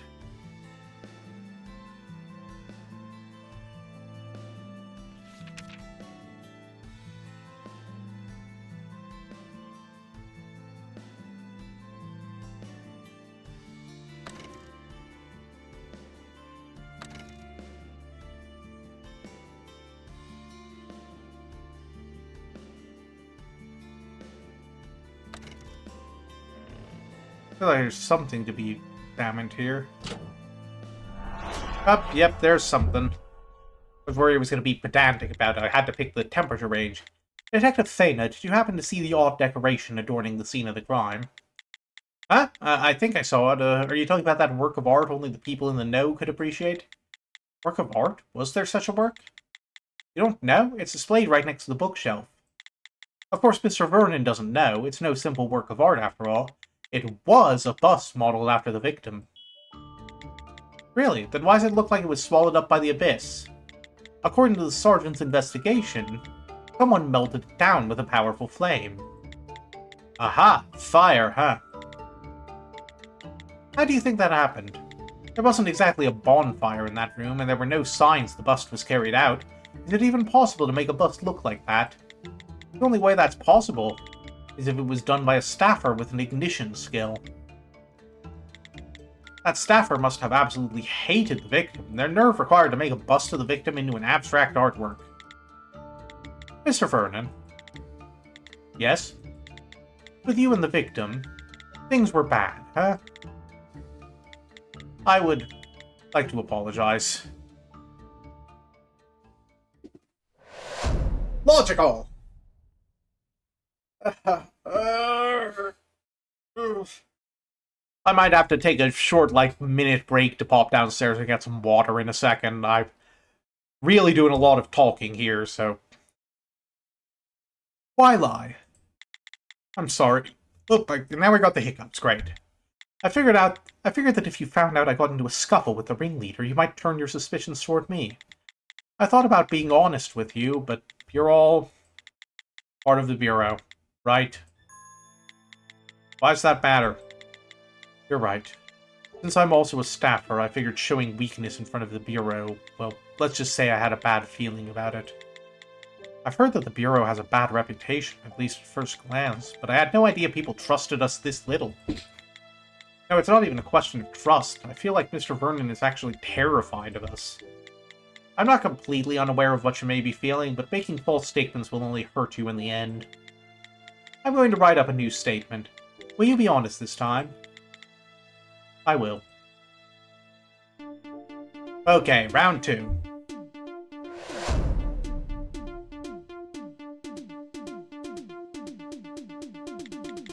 No one could have gotten along with that man. He never had the greatest personality, but it's only gotten worse these past few days. I'm aware that he's amassed quite the gambling debt, so I'd wager that's probably the reason. He was crossing the line with how much slander he threw our way, and Geller got the lion's share. The only thing he could do was jump high, so he asked a whole lot from the rest of us. We ended up getting into a yelling match 2 days before the incident. Nothing good was said, so I kept it secret from the others. That's when I got angry and burned the sculpture. Even now, I think I went too far. That's why I went to apologize to him the day of the incident. Is this all I'll get out of him? Is he the one who forced you to style your hair that weird? Come on, Notrick. Yes, the ringleader took his directing role very seriously to an odd degree. Oh, really? I thought that seemed like a pretty thing to say. He forced me to act like I'm this character full of passion. At the end of every speech, it's fire or something similar that puts the exclamation point on what I'm saying. That's how Thena would have you do it. No, it isn't. The thought never crossed my mind. Did too. If the victim really was like that, why'd you stay at the circus this whole time? There must have been a way to shift careers. There was not. No other troops would accept us, I can assure you that. Regardless, that's all I have for you. Sorry to disturb your investigation. Shall we call in our next suspect, then? I just did. Careful. I know. So this must be Miss Oz Aston? Indeed, Oz Aston, Trump Tower's resident acrobat. Here's your bureau file, have a look. Ah, thank you. What I can see on your file, Miss Aston, your skill is chain ice formation? Ice formation, that would be freezing water into ice, but what's the chain part about? The range of my skill is less than a single centimeter, and I can really only use it when I come into contact with water. However, once I use my skill a single time, it sets off a chain reaction, forming an ice block up to 5 meters. So if you merely touch the surface of a pool of water, you can freeze up to a 5-meter radius. Yes, and I've shown that exact ability up on stage before. However, I'm not able to freeze any liquid. My catalyst, the only liquid I'm able to freeze, is purified water. I see, I've got a general idea of her skill now. However, Miss Aston, unlike the previous two, actually has a catalyst on her bureau file. I should probably keep that in mind. Now that we're done with the introductions, shall we get to the main show? Main show, huh? This woman is just as straightforward as Mr. Vernon. Alright, let's get to it then. Before you begin... Wait, hold up. Is that just an ice popsicle with no syrup? Okay, of course. After all, I'm quite the cool character.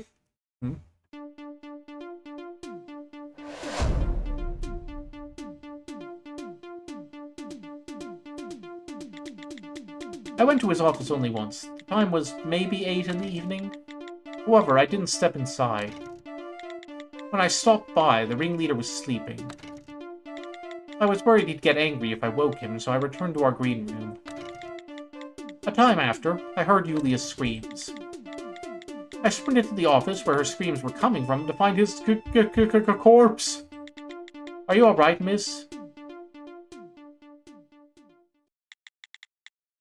Whatever could you mean? Okay, so is she like the reverse of the fire guy, where like she's normally really emotional, but the ringleader was getting on her case to be super cool to fit the ice theme? When you recall the incident in question, it looked like you were trembling. I believe you're mistaken. Such affairs hardly affect me. Few people would use such affairs to describe a murder. Boss Aston, you seem to be a rather unique individual. You haven't touched that ice lolly you're holding, so why carry it around with you? Perhaps. Mr. Vernon said he was acting out a passionate character on stage, right? Maybe Miss Aston is also playing a character. We're not exactly on stage, so why keep up the act? Besides, what character is this supposed to be? One with a split personality? Since Mr. Vernon, with his fire, was made to focus on his passion, Miss Aston's probably acting out a cool-headed character. Thinking about it like that, I do feel quite sympathetic. Detective Thana, what's the matter? Dear Lord, if I haven't figured it out. Miss Aston's lying to you. Excuse me, what manner of accusation is that? Miss Aston, you said you never opened the office door, right? So how could you know the victim was sleeping? Well, there's a perfectly good explanation for that. The explanation is that you're the culprit. You snuck in while he was sleeping and killed the man. You must have lied about not having opened the door. Gag! That's a rather hasty conclusion to make. And would you please work on that habit you have of whipping your gun out all the time? It's embarrassing us in front of the American. You know what they say about old habits. Detective Thena's logic. It seems sound at first, but is it true?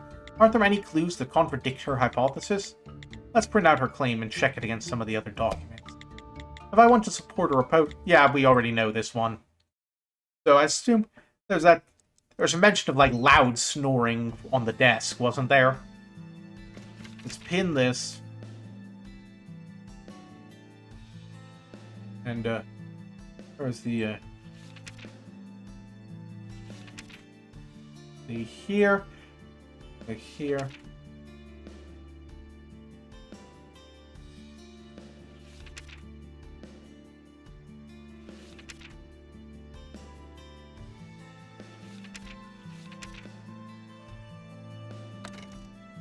Yeah, it seems like this is like that and the snoring being heard.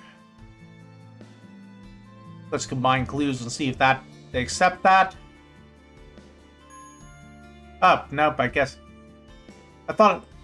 Do I have to click the other one? Oh, no.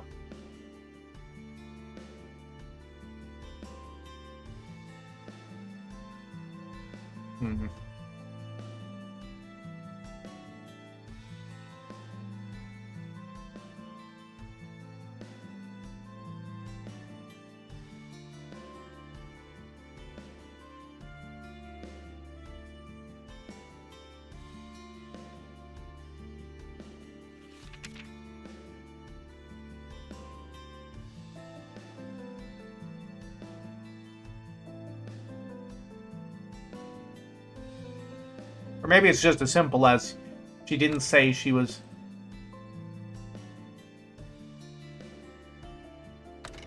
Oh wait, she said she didn't step inside. So she never said anything about opening the door.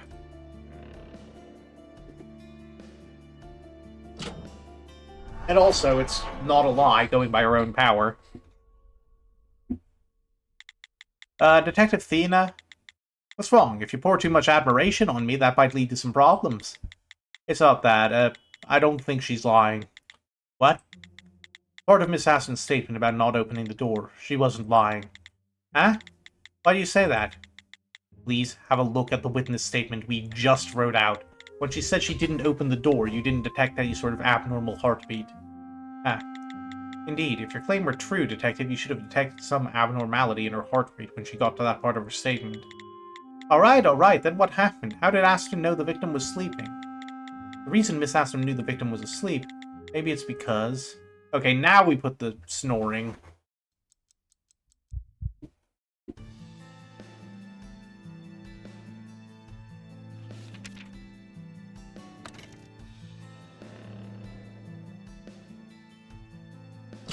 There we go.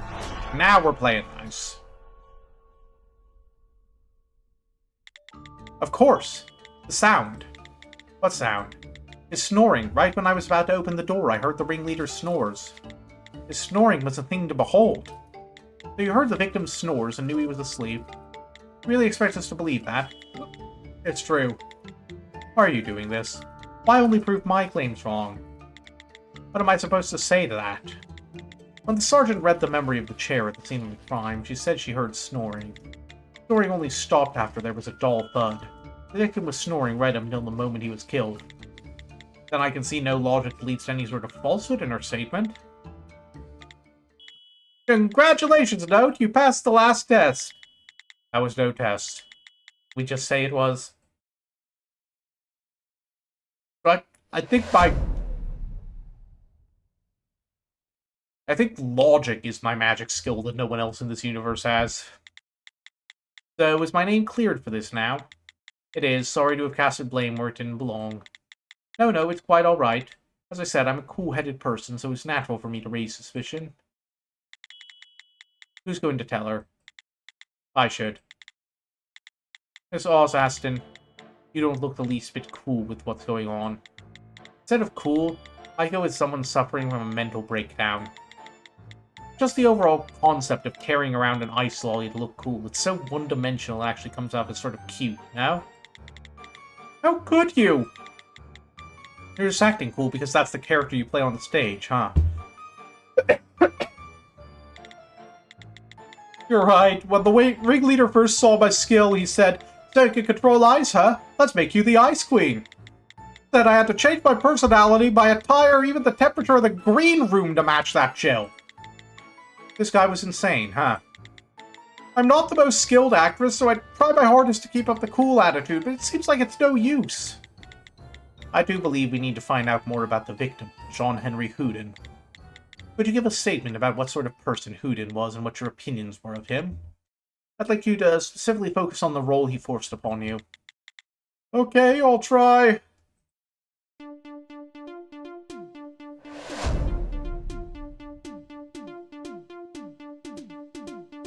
Come on. Honestly, it was Yulia who suffered the most, but that's not to say she did anything to deserve that. The ringleader often said of Yulia, I was tricked into hiring that girl. Geller could make things float, but only those close enough she could reach out and touch.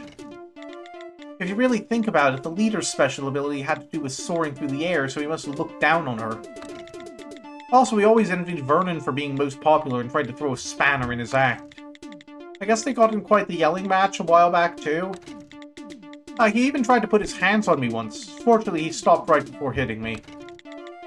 That's all I can think of right now. Could I leave now? Didn't he have, like, impact on his hand in the trace photo? Indeed, you've put yourself through enough. Don't go too far, though. Oh, okay, I'll keep that in mind. The victim was absolute human filth. Honestly, I find myself thinking I'm glad he was killed. That's not something a detective should be saying. No one in this world deserves death.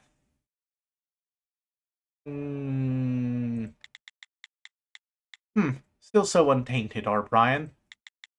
At the very least, the fact that he was murdered doesn't seem that odd anymore.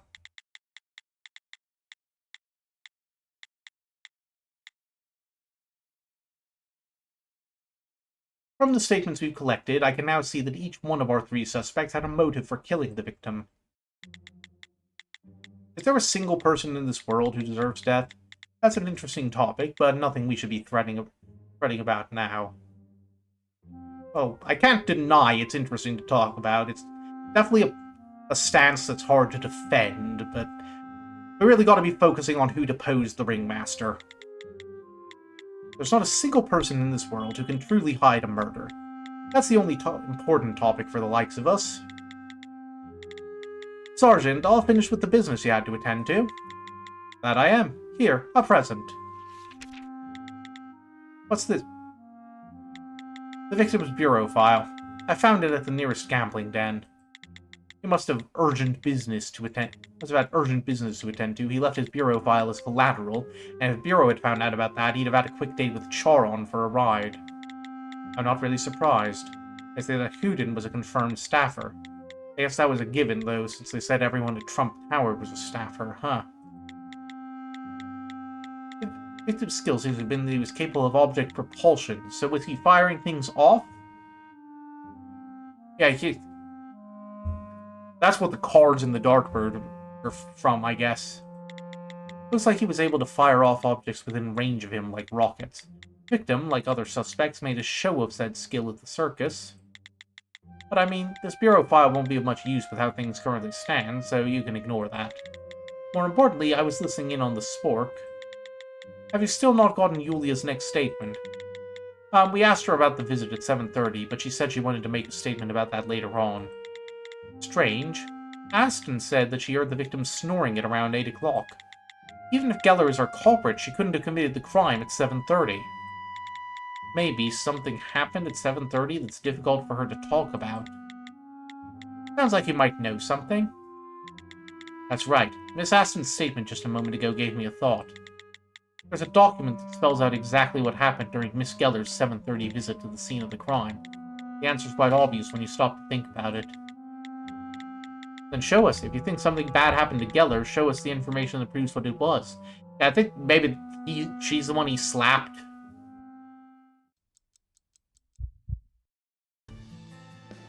Yeah, there was where's the race photo? Let's pin this. Strong impact. Alright, let's combine this.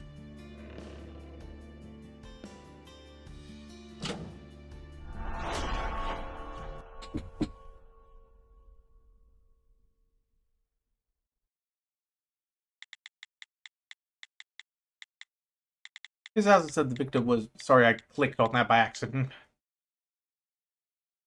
This acid said the victim once almost struck her, correct? That's right, thankfully he pulled it back, so it remained that he almost struck her. About that. You think it was really almost? Excuse me? If you take a look at the victim's hand in the trace photo, you can clearly see signs of an impact. Now that you mention it, I did notice that. I thought it strange back then, so I made a note of it. What was it from exactly? A sign of a struggle? No, we've confirmed that the victim was alive until 8 o'clock. The blow was struck before then. Well then, where did the trace come from? The trauma to his palm may have come from when he slapped someone, don't you think? People don't normally just slap an assailant when they're being attacked. There's a good chance this is evidence of an unreciprocated blow. No way, Aston said it herself. He never actually hit her. I didn't detect an abnormal heartbeat during that part of her statement. That may be true. Miss Aston was never struck by the victim. But how about the other troop members? The blow was struck at 7:35. At that time, there happened to be someone else at the scene of the crime. Huh, you don't say! It was none other than the clown of Trump Tower, Yulia Geller. Well, a clown of Trump Tower. So when Yulia Geller met the victim at 7:30, the victim assaulted her. You think that's the part she didn't want to discuss? If you were a suspect in a murder case, you'd certainly want to hide the truth regarding your conflict with the victim. Also, some people hide the fact that they've been victims of crimes due to self-esteem issues. Reasons aside, note, since you found out the truth, Geller now has no reason to withhold her statement. Call in Yulia Geller. What's the matter? Miss Geller, let me be straightforward with you so we don't just end up tiring each other out. You entered the scene of the crime at 7:30. Did the victim then assault you? How'd you find out about that? We have our ways. That mean you're admitting the assault took place? No, we did get into a heated discussion, but the ringleader didn't lay a hand on me. It'd be wise for you to tell us the truth. I just told you the truth. He didn't. What might I have done for him to want to hit me? Well, I can't think of a reason why he might have resorted to violence. After all, such an action is beyond justification. Yet, as to why the victim held ill will toward you, we've heard a few things. And the reason the victim held a grudge against you, Miss Geller, might have to do with...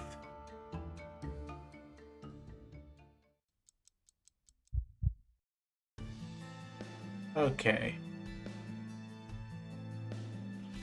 It's something about, like, her ability, isn't it?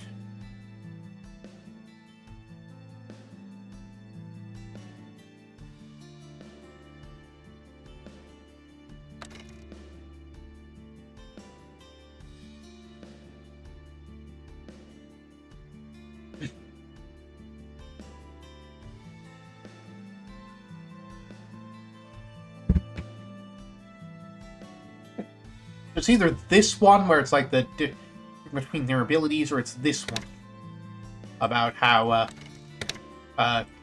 he thinks he was tricked into hiring her. Okay, there we go.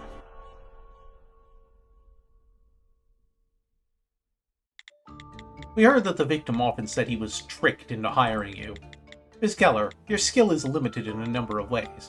Thus, there's a limit to the number of stunts you're able to show us. Those differ from the victim's expectations. Maybe that's why the victim... He didn't hit me. He didn't, and would the victim of an assault ever say that? Sticking to her guns. Maybe this is about her pride after all. That thing must be stifling. Excuse me? You're not performing, yet you still choose to cover half your face. That mask. Oh, I'm seeing some stuff now. You normally wear it around. Skeller, would you mind showing us your face? Can we see what's under the mask? Yep. Please keep it a secret from the others.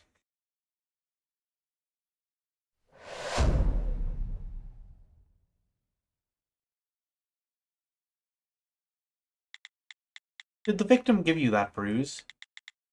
He did, and I'm sorry I hid it from you. I was afraid you might suspect me for the culprit, but more than that, I didn't want the other troop members to find out. Why didn't you want them to find out? They know the victim was the bad guy, not you.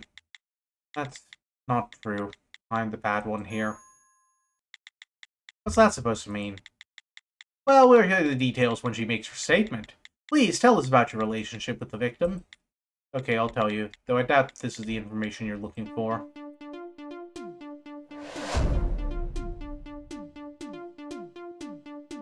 Yay! At first, I was making ends meet by holding street performances. That's when I familiarized myself with the stunts I perform on stage these days. Then one day, the ringleader just happened to see those stunts and he asked me to come perform at Trump Tower. It was later when I learned that the ringleader was looking for a new troop member with telekinesis and mistakenly assumed that I used telekinesis to pull off my stunts. It was because of him that I found my way into the circus, but I was unable to manipulate faraway objects like he was hoping. I tried to hide that fact from him at first, but he ended up finding me out. It was natural for the ringleader to have a certain level of detest toward me. I don't blame him for hitting me. Well, that statement came out completely different than how I was expecting it to. First things first, when you say stunts you perform on stage, what sort of stunts exactly? They call me the jumping jester, but it's hard to put what I do into words exactly. You're talking about this? I picked it up near the entrance of the theater, a poster for Trump Tower. So the floating clown up here is you, Miss Geller. It is. I jump as high as I can into the air and then use my skill to stop in midair. As I repeat the jump and hover, I can climb higher and higher. Once I'm up there, I put on a show like I'm about to plummet to the ground. It's all about eliciting the best reaction from the audience. Definitely sounds quite complicated. I better take this poster with me to keep it all fresh in my mind. Also, there's one more detail that concerns me. You said you didn't think much of the victim striking you, right? It's not that I didn't think much of it, but I can understand why he did it. You understand? Was he prone to using violence with you? I went to ask outright if she's completely serious about what she said, but I'm quite sure that that's the case regardless. After all, there were 0 abnormal heartbeats detected during her statement. This place, Trump Tower, is the first place where I feel like I really belong. All the other troop members share the same wounds as me. Same wounds? Even if I were to explain to you, Detective Case, I hardly think you'd understand. From the moment we're born into this world, every event we staffers go through forms a wound we carry with us. Eh? I understand how and why the ringleader became the person he was. It's the same for everyone in this troupe. I doubt Mr. Vernon or Miss Aston would share her sentiment. Trump Tower is everything to me. That I deceived the people here. It only follows that I should be punished for my deception. Please, poor kid. I can't read her heart rate because she's not touching the table. But as a seasoned interrogations expert, I can tell you those aren't the eyes of a liar. I just don't understand.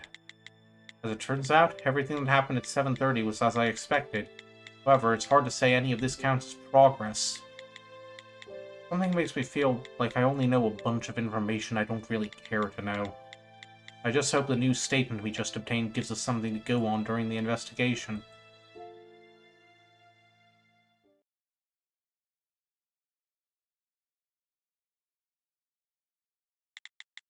I think we've heard all we're going to from our suspects. So, have you solved any part of this riddle?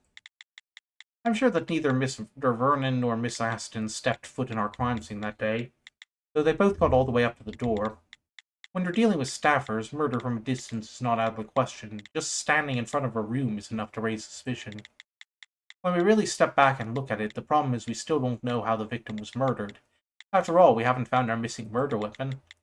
But we've got a good deal of clues to go on. It's time we started bouncing ideas off each other. Even if we do start bouncing ideas off each other, which idea should we start with? First off, we require a means of identifying our suspect. Brian, you remember that favor I asked? Ah, speaking of that case, it's note now, right? I have something for you. You really don't need to correct yourself there. Oh, we got another one. Another trace photo. That's right, it's a photo I took in front of the ringleader's office. In places with a lot of foot traffic, like corridors, it's hard to identify specific footprints, but there weren't many people who stopped in front of the door. Because all of our suspects routinely wear gloves, we had no fingerprints, but we were able to identify the footprints from their foot sizes. From that, we can get an estimate of when the victim was killed. You do catch on quick. Let's make sure this matches the information we've collected thus far. First off, discuss the set of footprints Yulia Geller left at 7:30 more than a few times. These were the first. That's when Geller was assaulted by our victim. Yet it doesn't seem as though Geller holds any sort of grudge regarding that. As for the next set of footprints, at 8 o'clock, Oz Aston swung by the room. According to her statement, she didn't enter the room. However, she did say she heard him snoring. We were able to prove that statement true, though, through Detective Venus' skills, showing that the victim was alive up to that point. Miss Aston was the last person to witness any sign that the victim was still alive. Frederick Vernon visited the room at 8:45. He testified that he came at 8:30, but it seems like he was off by 15 minutes. Vernon says he knocked, but there was no response. Thus, we cannot confirm nor deny whether our victim was still amongst the living at that time. The last set of footprints were made at 9 o'clock. These were made when Yulia Geller came upon the body of the victim. After that, Aston and Vernon reached the scene of the crime, but I decided not to mark the prints since they aren't pertinent to the case. There's one other piece of trace evidence that stood out to me, so I marked it on the photo, but that's a matter for a later time. When we put all of that information together, we can estimate the time of death for the victim. Somewhere between Oz Aston's visit at 8 o'clock to when the body, was discovered at 9 o'clock. Somewhere in that 1 hour window, the victim was murdered. Okay, so I feel like I'm still missing a lot of pieces here. There's definitely something going on with, like, the square prints that's going to be key. That was obvious from the start. Great, we've got a time of death, so that counts as progress in the investigation, right? No, I can't agree with you on that. After all, each of our suspects visited the scene within that 1 hour window. Isn't that true? Yeah, I guess we still don't know anything. I was just about to disagree with myself. We're still clueless, huh? What's wrong with her? Just don't mind her. I see. Well, the last person to confirm our suspect was alive is Miss Aston. The first to confirm his death is Miss Geller, and Mr. Vernon dropped by in the time between. The fact that all three suspects can still be suspected of the crime means nothing has changed. How unfortunate. If we can narrow down that window of time, we might be able to narrow down our list of suspects. What if the victim was already dead when Vernon visited the scene of the crime? What if we had some way of proving that? If we were truly able to do that, we could clear Geller's subsequent visit to end all suspicions it was her. Yet it's not but wishful thinking. Is it though? Note, what do you think? Huh? Me? What do I think? Is there nothing I can raise an eyebrow at? Is there any clue we've selected thus far that can lead truth to our suspicion? If we consider how Miss Aston was able to confirm the victim was alive, maybe we could make use of the opposite. Okay, so what is it again? We need to prove that he was dead when Vernon got there. Okay, Aston knew he was alive by, Oh, is it like the absence of snoring?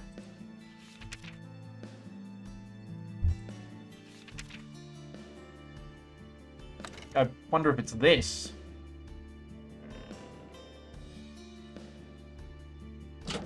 She heard snoring, so if he didn't hear snoring...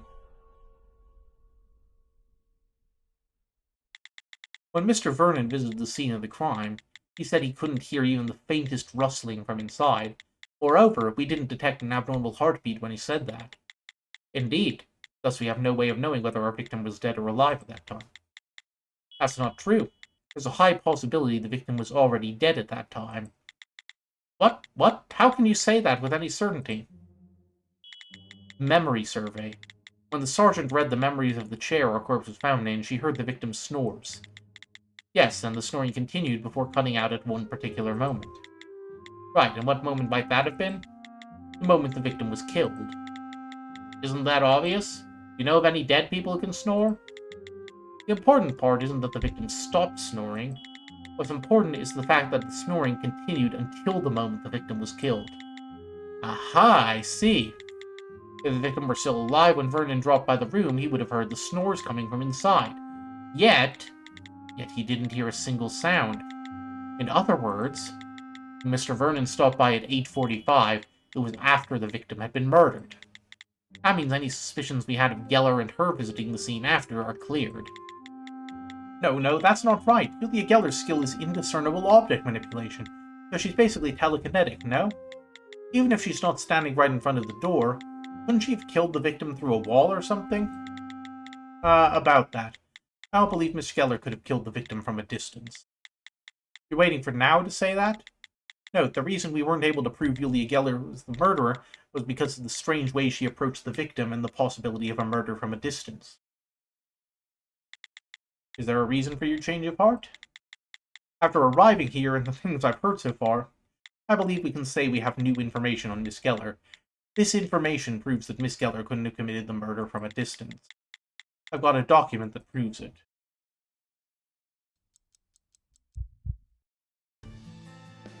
So that's going to be like she could only do it if she was touching it? Or is it something like she had to see it? I forget.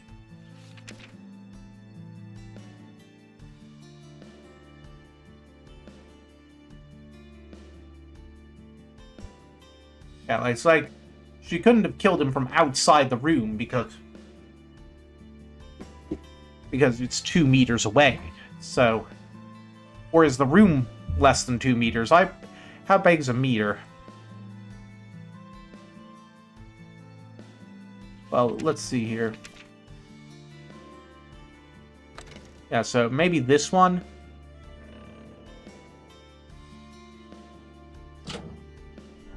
Yeah.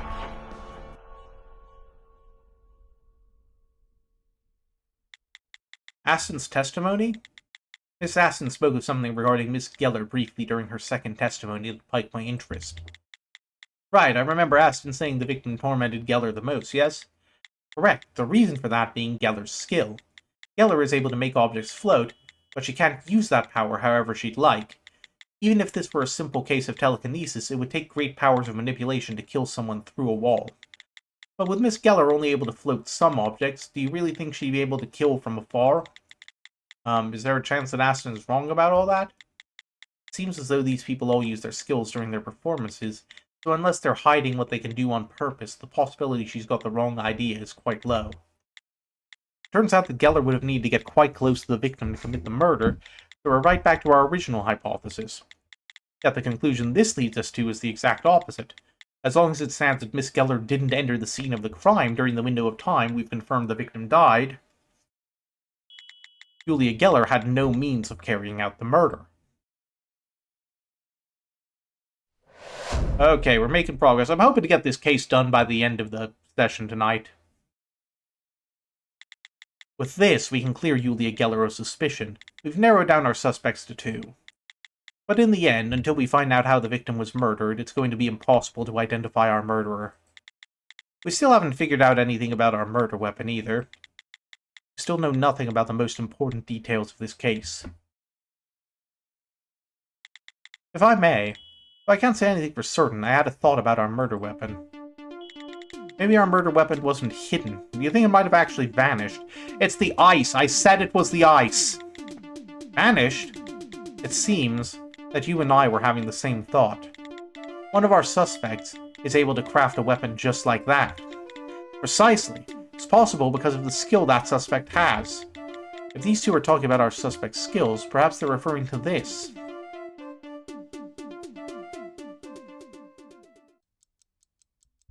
So just give me the option to select the ice powers.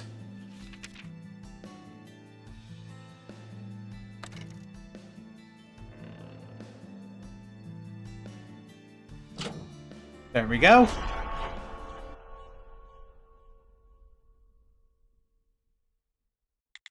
The skill able to make a disappearing weapon is none other than Oz Aston's chain ice formation, right? In other words, you two think she crafted a weapon from ice. Actually, come to think of it, I was talking at the start of the stream about Tyrion Cuthbert, and that case revolved around a frozen weapon too. Precisely, that's precisely what I think. From the state of the corpse, it's clear that the weapon was a heavy blood instrument, yes? There's no way of hiding such a thing. It's obvious that it vanished, melting into a puddle. Whoa, I just gave myself goose flesh. Speaking of puddles, there was one seen in the crime, no? Yet even if the weapon were made of ice, Miss Aston never opened the door. We have no footprints that indicate she ever entered the premises. Well, she must have had her ways, no? Her ways are exactly what we're here to investigate. There may have been a way around leaving footprints. If you take a look at the trace photo, there were a few square impressions left at the scene of the crime. Yeah, you're right about that. What on earth could have left such impressions? I thought they might have been little stepping stones. Stepping stones made of ice. If Aston were to only step on blocks she made of ice, it would be possible for her to hide her footprints. It was just a thought, but what do you all think? Oh, as the Americans say, Brian, give me some skin. Indeed. Well, Sergeant, she seems bothered by something. Okay, let's go with that. Let's say the killer crept in on ice slabs and killed the victim with a blunt instrument made of ice. Then what would she do on her way back?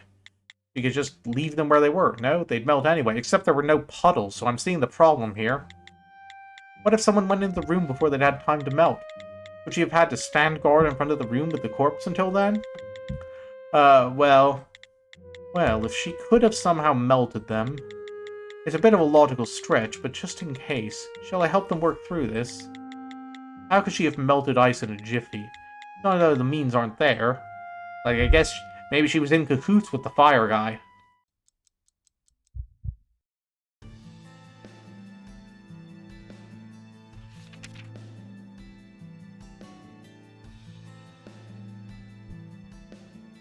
But his max range is 1.2 meters. I feel like the room is larger than that. So, but that does seem like the most obvious way.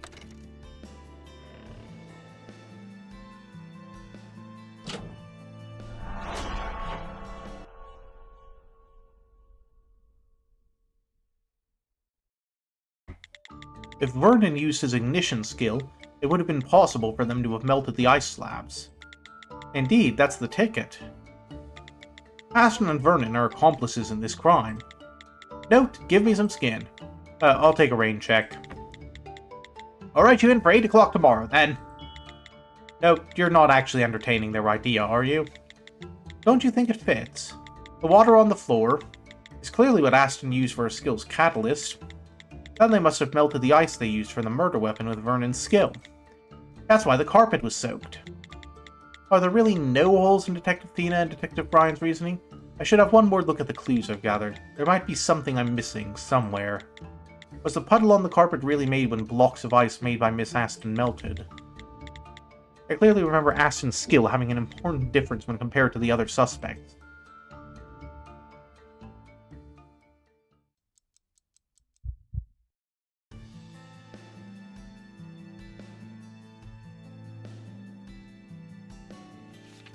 Okay,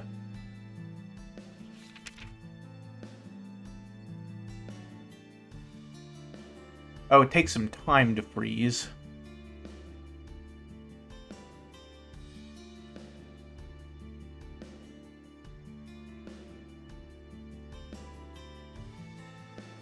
So is it about the range or the time is what I'm concerned about.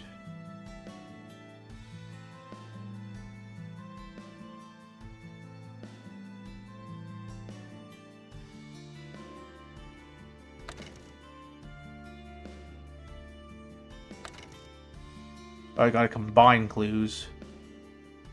Let's just pin this here.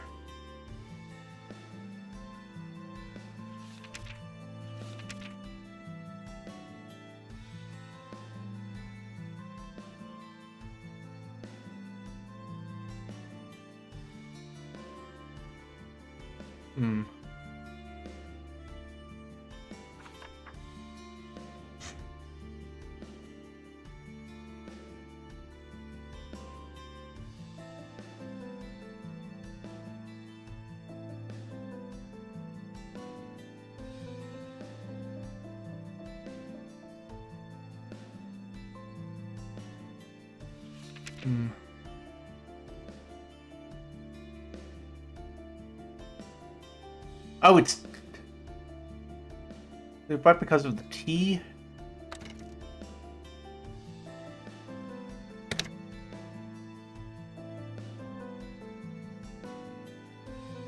Yeah, it's because the water on the rug was from the T. Yes!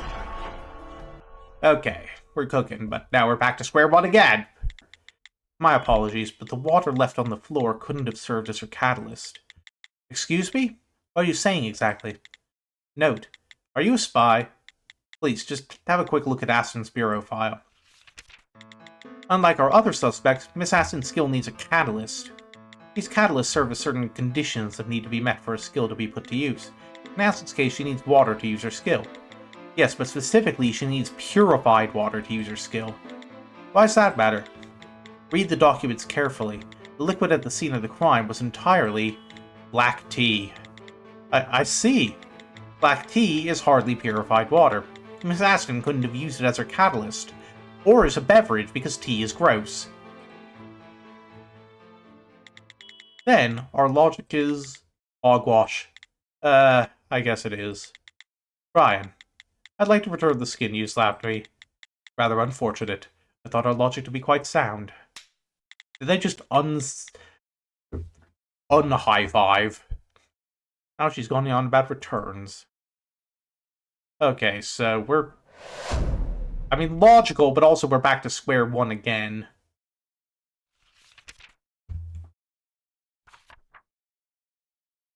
Yeah, the fact that we're saving here probably means something.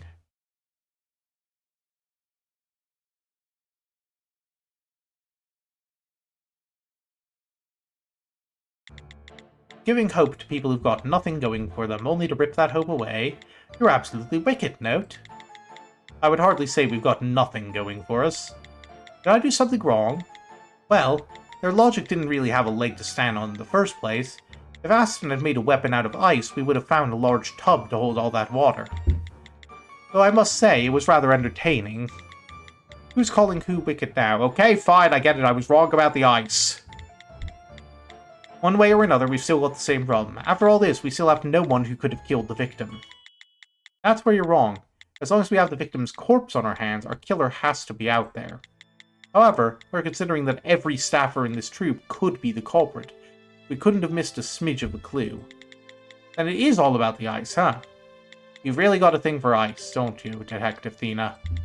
Yet, from the lack of footprints, it's clear that no one entered the room during the time window when our victim died. And they couldn't have just flown in. Plus, I simply cannot think of a way for any of them to have committed the crime without stepping foot inside. After all, the range of our suspect's skills are also short. How on earth did this happen, then? This is the first time all 3 members of our division have used their skills and not been able to find the culprit. So, we have to rely on our 4th member. Ah, you're talking about me again. Indeed, you're our newest member, so try your hand. The responsibility shoveled onto the rookie is more burdensome than I thought. Even without her saying all that, I have no intention of giving up at this point. Excepting suicide, we've got to have a culprit on the loose. However, we've got no clues at the crime scene to go on. Every piece of information contradicts another. Let me think, is there anyone we're leaving out? Someone who could have made the impossible possible. The only possibility we've talked about that seems genuinely feasible is...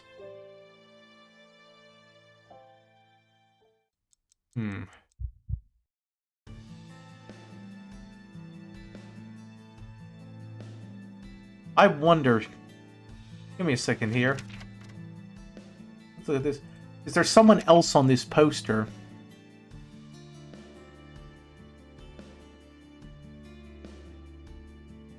There's a magician. Yeah. The acrobat. The jester. And Houdin. But, I just pin this.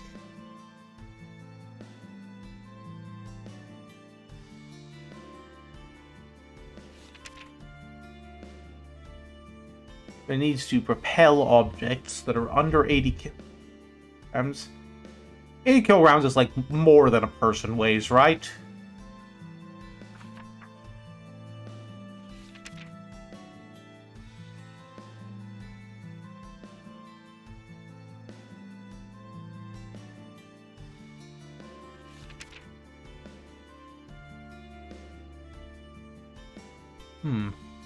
I mean, this guy in the picture seems to have a bushier mustache and beard, so maybe...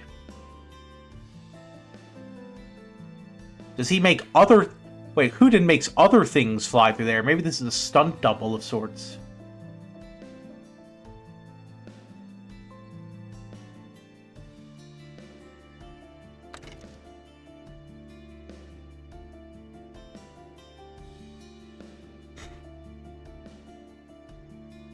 What if that's not him? What if they could have flown in?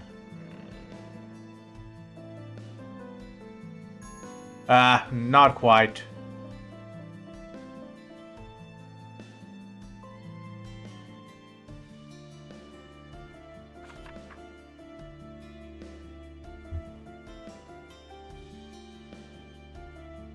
Okay.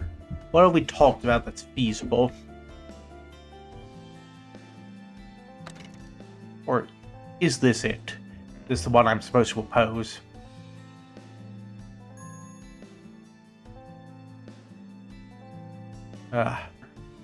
Okay, let's see.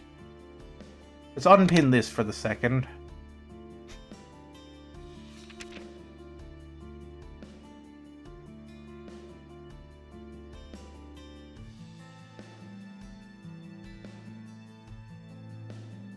Okay. Yeah, the victim, though, he could use his power to, like, throw himself around.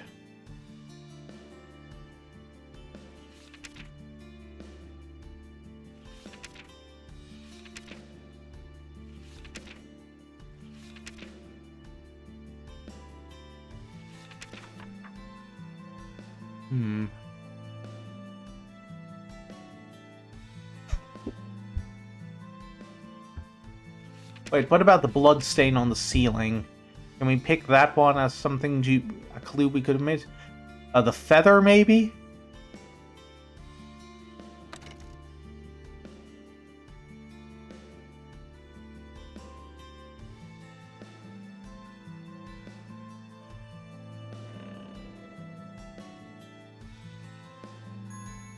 No. Maybe I'm supposed to oppose this one instead.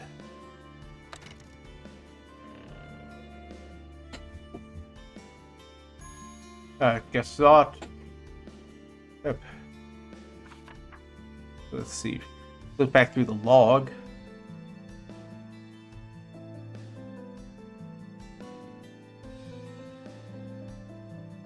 Yeah, they couldn't have just flown in. Seems like something.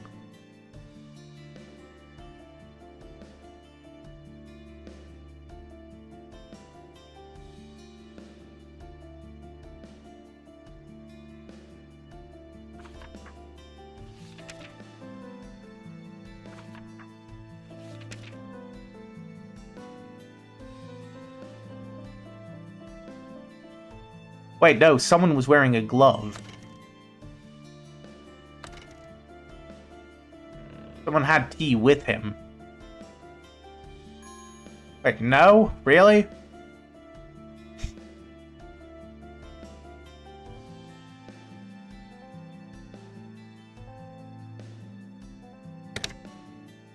I hate how you have to unpin stuff to do this.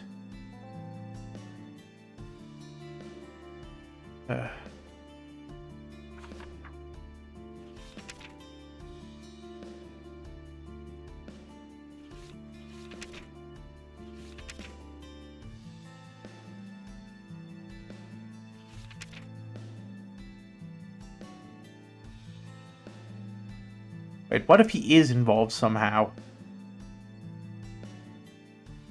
Like, we're not... Maybe this is the correct one. Because he's the only staffer we're considering who isn't the culprit. Okay, here we go, finally. I can't say for certain, but maybe, just maybe, we say we're looking at all the staffers as possible culprits. But is that really true? Nope, you're already well aware of that fact. We've got 3 staffer suspects that were inside the theater at the time of the... No, that's not right. Houdin. John Henry Houdin. He was a staffer too. Houdin? Huh? The victim? Then you're saying it was suicide? There's a possibility, and I think it's worth considering. After all, the victim was buried under a considerable debt. You're quite right. It is a possibility we haven't paid much consideration to. I need some time to think. It works, doesn't it? The victim was the only one at the crime scene within that window of time. That would mean the only person who could kill the victim was the victim himself. And if it really was a suicide, that would answer a few of our questions. Like, why was there blood spatter on the ceiling? You think the blood spatter was left when the victim committed suicide? Oh, is it the pigeon carried the weapon away? If we're looking at this as a suicide, there are no objections to be raised. No objections? Have you seen the state of the corpse? His skull was caved in. But putting aside how that could have happened, if you're saying he killed himself with a blow to the head without leaving behind the weapon he used to do it, there's simply no way that can be possible. Is that so? You raise a fair point. What do you think about that, Note? If I'm going to support my suicide claim, I'll need to refute Detective Bryan's objective. I'm not sure myself, but if it wasn't suicide, there may be a clue they can use to refute my hypothesis. However, if my claim of suicide is correct, I may be able to shatter both of their objections. We're at a crossroads here. I need to think this through and come up with a proper rebuttal.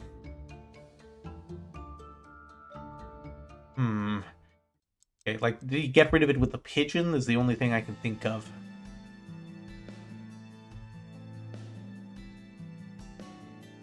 Let's see.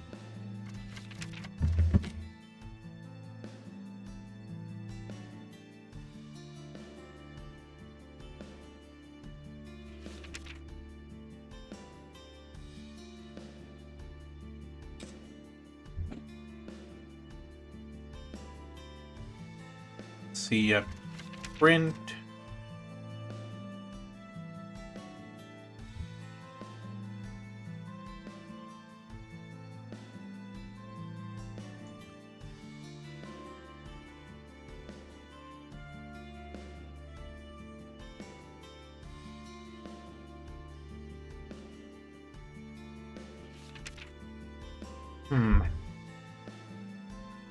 So we need to either look for something that we can use to prove this is or isn't. A way he could have gotten rid of the weapon, which might be the feather. Oh, no, it was yanked from a pigeon after a struggle and stuck to someone's clothes and moved.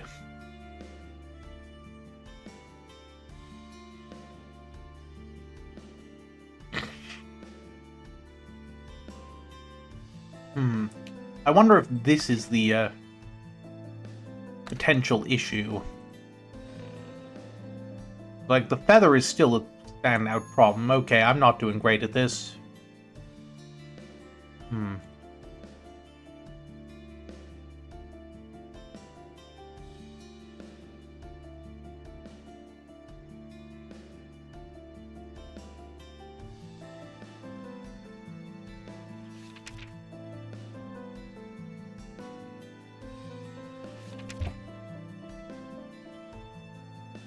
Okay.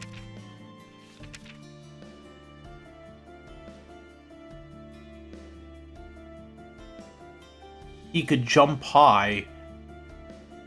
Is that what happened? He jumped up into the ceiling?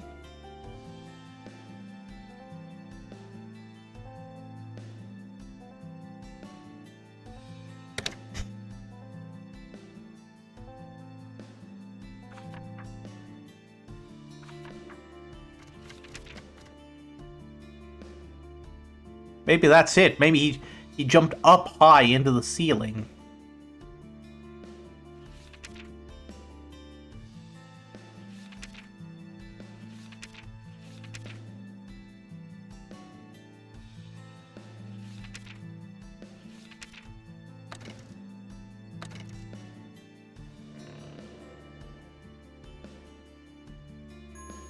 Okay.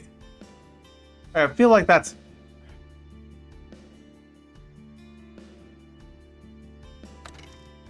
No, wait, maybe I need to support this statement. Okay, no, I'm like...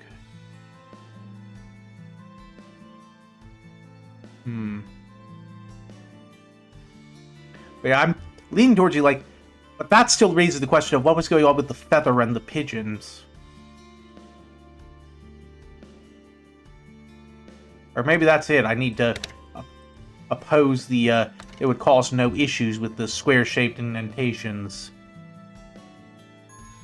No?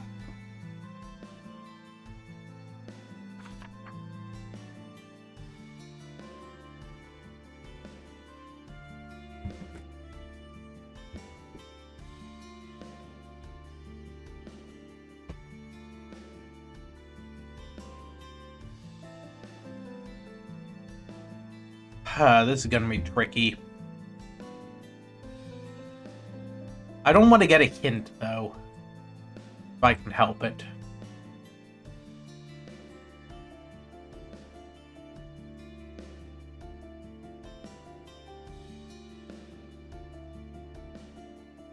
What was the timeline again?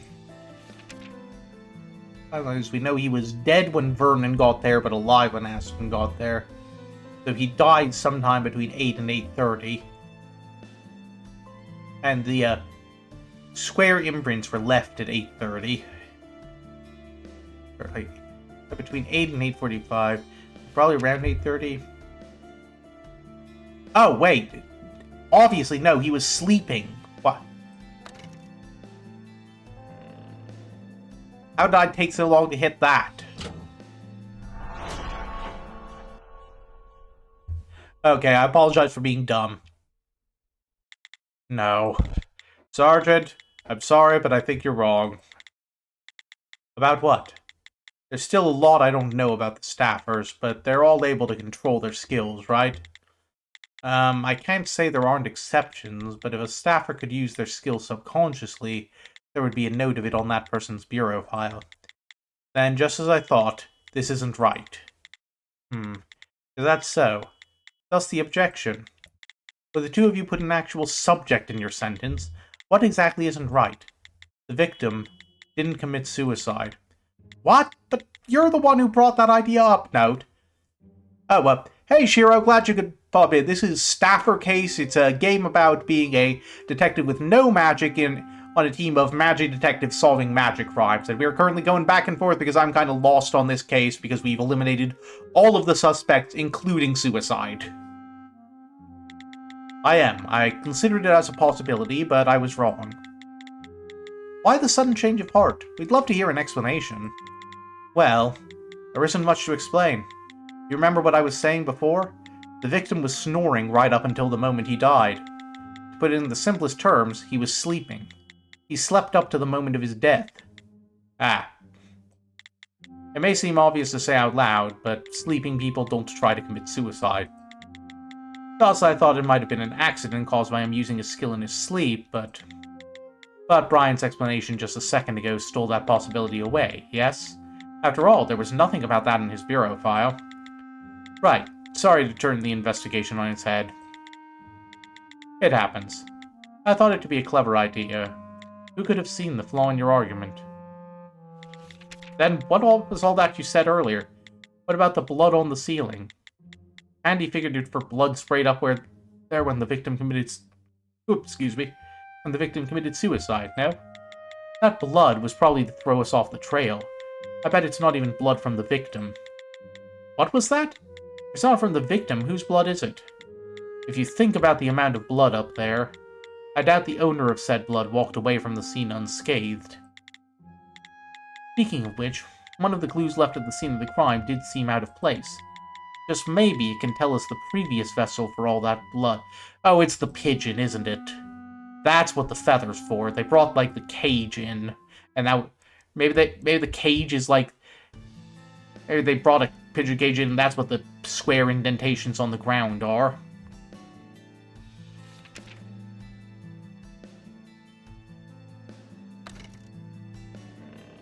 There we go. That one was a lot simpler.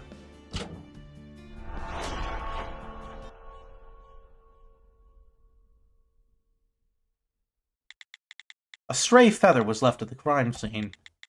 A feather? According to the sergeant's investigation, there's a high likelihood the feather belonged to the pigeon they found in that garbage bag.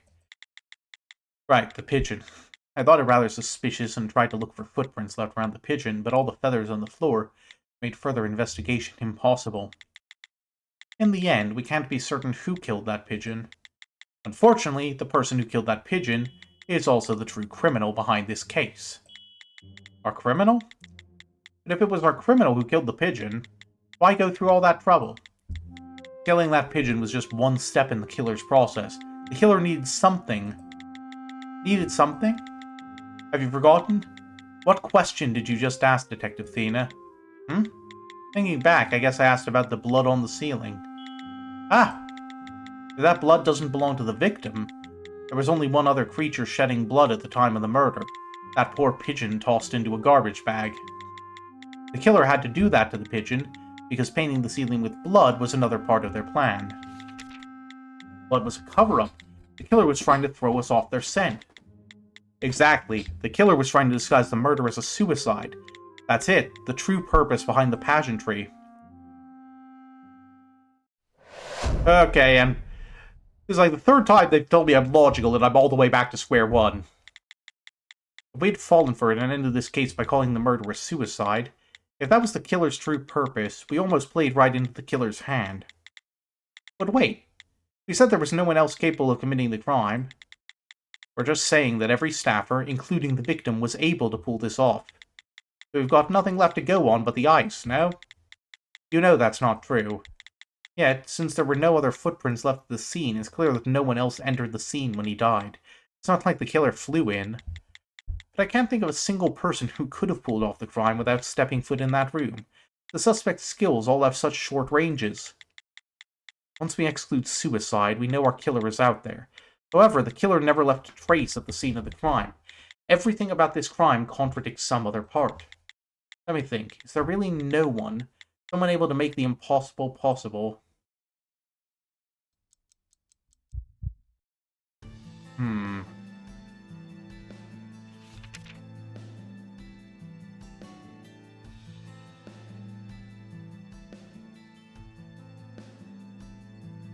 She didn't have to set foot on the crime scene.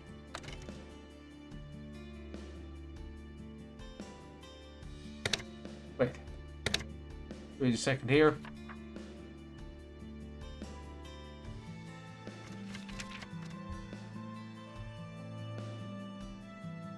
They could have flown in. I completely forgot about that.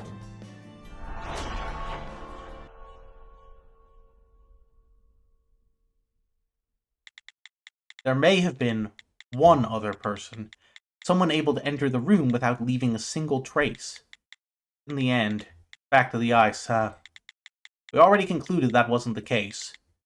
And your theory is starting to be less entertaining. But note, you're not making much sense either. Unless our culprit can sprout wings and fly, there's no way they could have possibly avoided being detected by me and Sarge. That's exactly what happened. Our culprit flew. Excuse me? None of our suspects have a skill like that. One does. But you're right, none can fly per se. Maybe we can say it's more like jumping through the air. What? Jumping through the air? I feel like I've read something like that before. Maybe right here? Oh, right, it is right there. The jumping jester.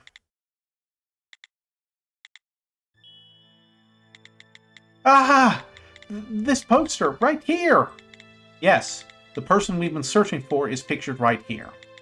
Our jumping jester was able to enter the scene of the crime without leaving a single footprint. Thus, it's possible that our jumping jester was able to murder the victim. And out of all the people we know, I can think of only one jester. The clown of Trump Tower, Julia Geller. For that one person only, this crime becomes possible.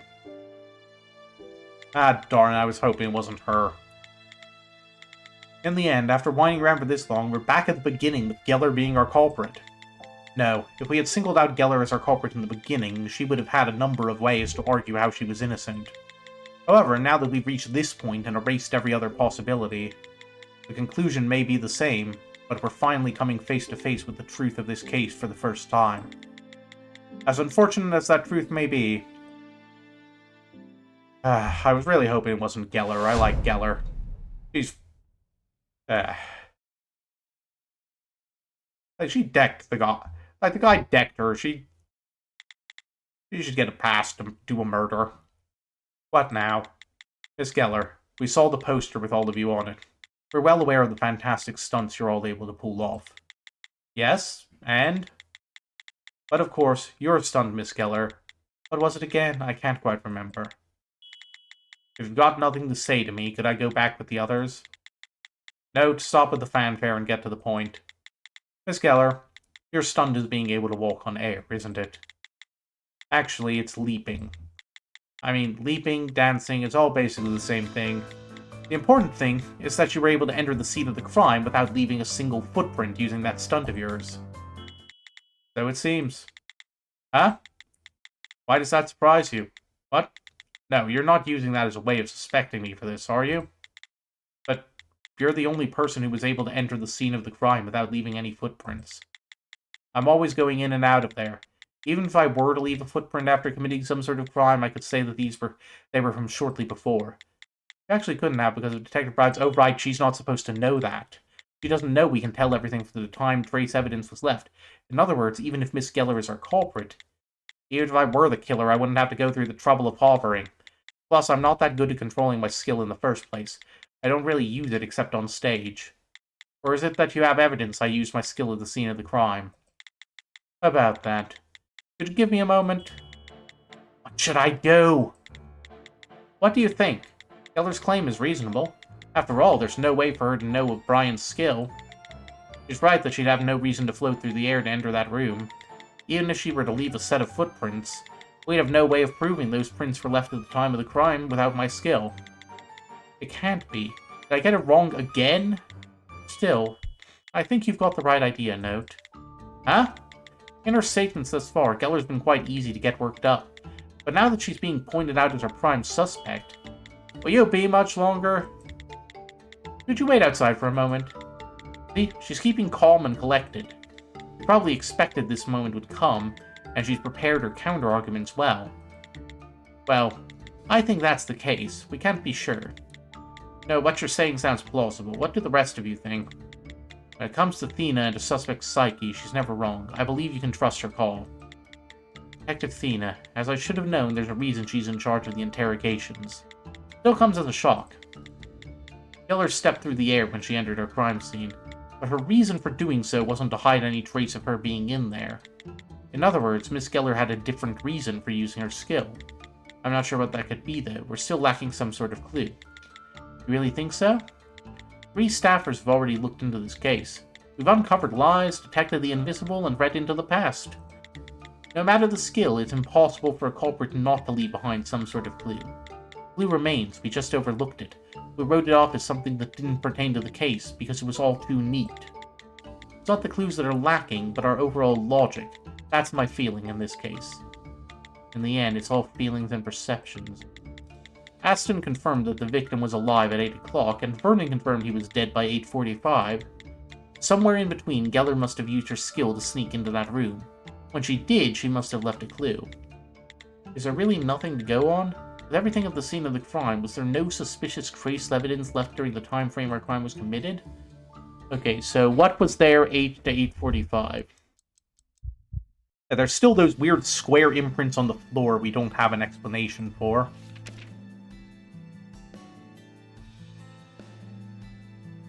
Wait, hold on.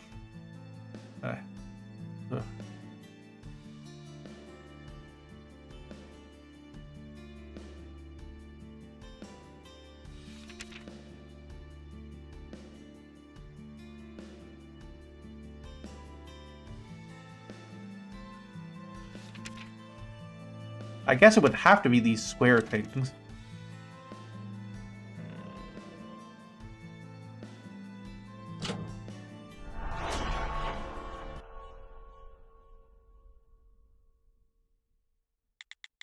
When you say clue, something does come to mind. There were those square impressions left at the crime scene. You all remember them? Right, the ones Brian claimed were stepping stones made of ice. We concluded that they weren't ice in the end. Exactly, then we naturally just moved past them. But now that I'm thinking about them again, they were made at 8:30. That's within the time frame the victim was murdered, thus they must be connected to the crime. But why were they even made? About that... Not just those impressions. There are still so many clues in this case we can't come up with proper explanations for. That's what I'm struggling with. Our overall hypothesis was wrong. Something I believed to be true has turned out to be false. If that one falsehood led to all these errors... Sergeant. Yes? What is it? I'm going to make a bit of a mess. Ooh, new mechanic. This is gonna be fun. Probably. Hey, stop. What are you doing? Why are you fooling around with these official documents? Note, I think you should fix this habit of yours of taking your stress out on inanimate objects. This isn't about stress. If it's not, then we have even more to worry about. I've been thinking about things all wrong. The secrets hiding the deepest can't be solved by simply connecting 2 clues. However, if we connect all the fragments left in different places... I have no idea what you're going on about, but are you saying you can make sense of this? I am. I'm using supernatural abilities to investigate a case where someone with a supernatural ability killed someone else with a supernatural ability. In this situation, it would be insane to stick with common sense. I've already gathered my clues. Let's toss out common sense. Let's take every basis of thought and smash them all.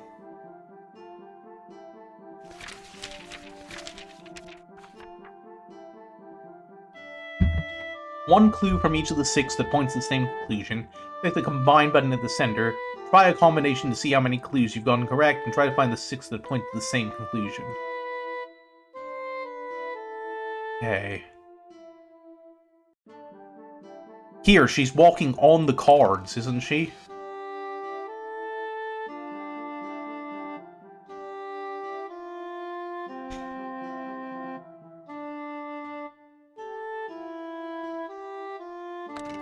I wonder if that's it. She needs to use these cards as, like... This square-shaped button is going through the wall, not through the,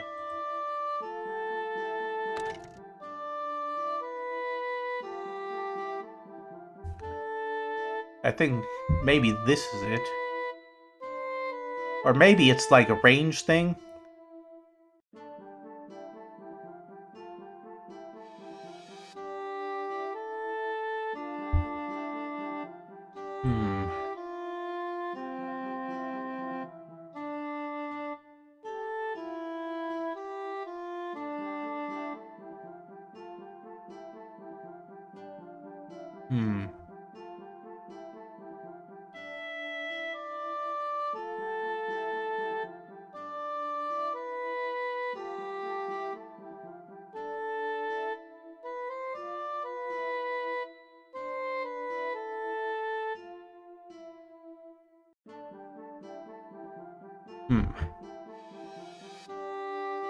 Give me a second here. Hold on.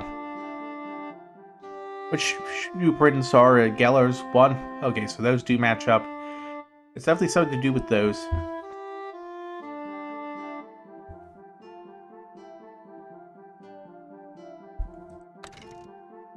I think she was... Maybe she was fooling us about the skill somehow, and she could actually do... Wait, hold on. In this thing, she's got, like, more than one item. Is that maybe... Maybe she can use more than one?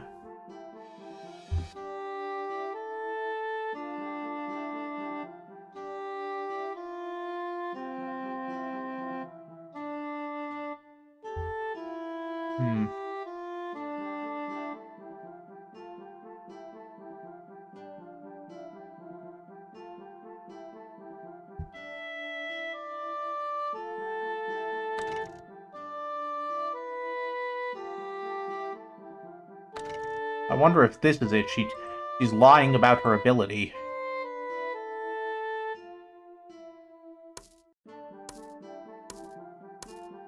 Okay, so 4 matched correctly.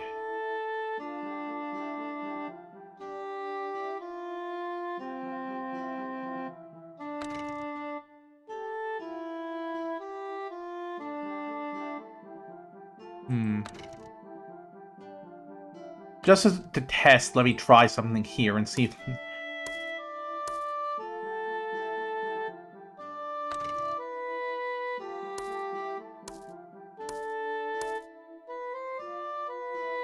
Okay, so this is correct. This is almost definitely correct.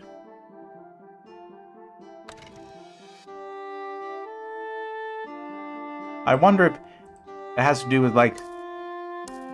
They thought that was... Nope. Oh, it's 5 matched correctly. Okay, so that fixed it. I wonder... It's just a long... Yeah, that's... No, that wasn't it.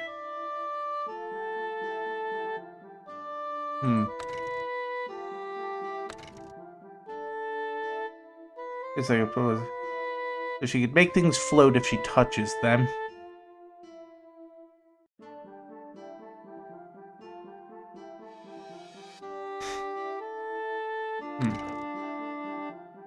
Give me a... I think it's like definitely something she's hiding something about how she's using the ability. Nope. So... It's one of these two. There we go.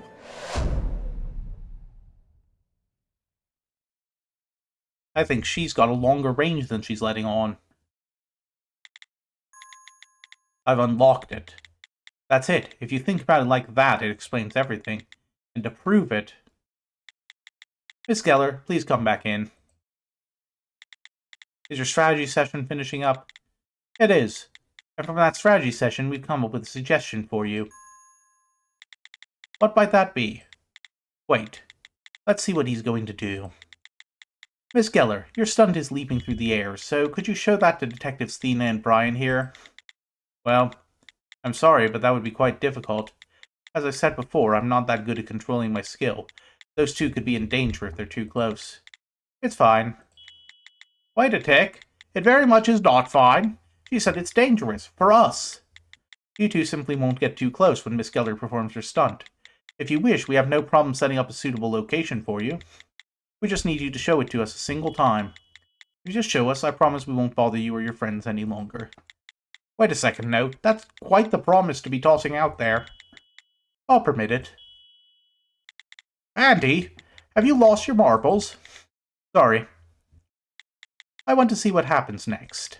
Perhaps my curiosity has gotten the better of me. Well, if the Sarge has given her permission, there's nothing we can do about it. Am I the only one who's thinking about her job and salary? I accept. You're not going to back out on your end of the promise, are you? Of course not. I can swear to whatever god you believe in. Well then, let me begin right here. As I said, you mustn't get close. This is my stunt.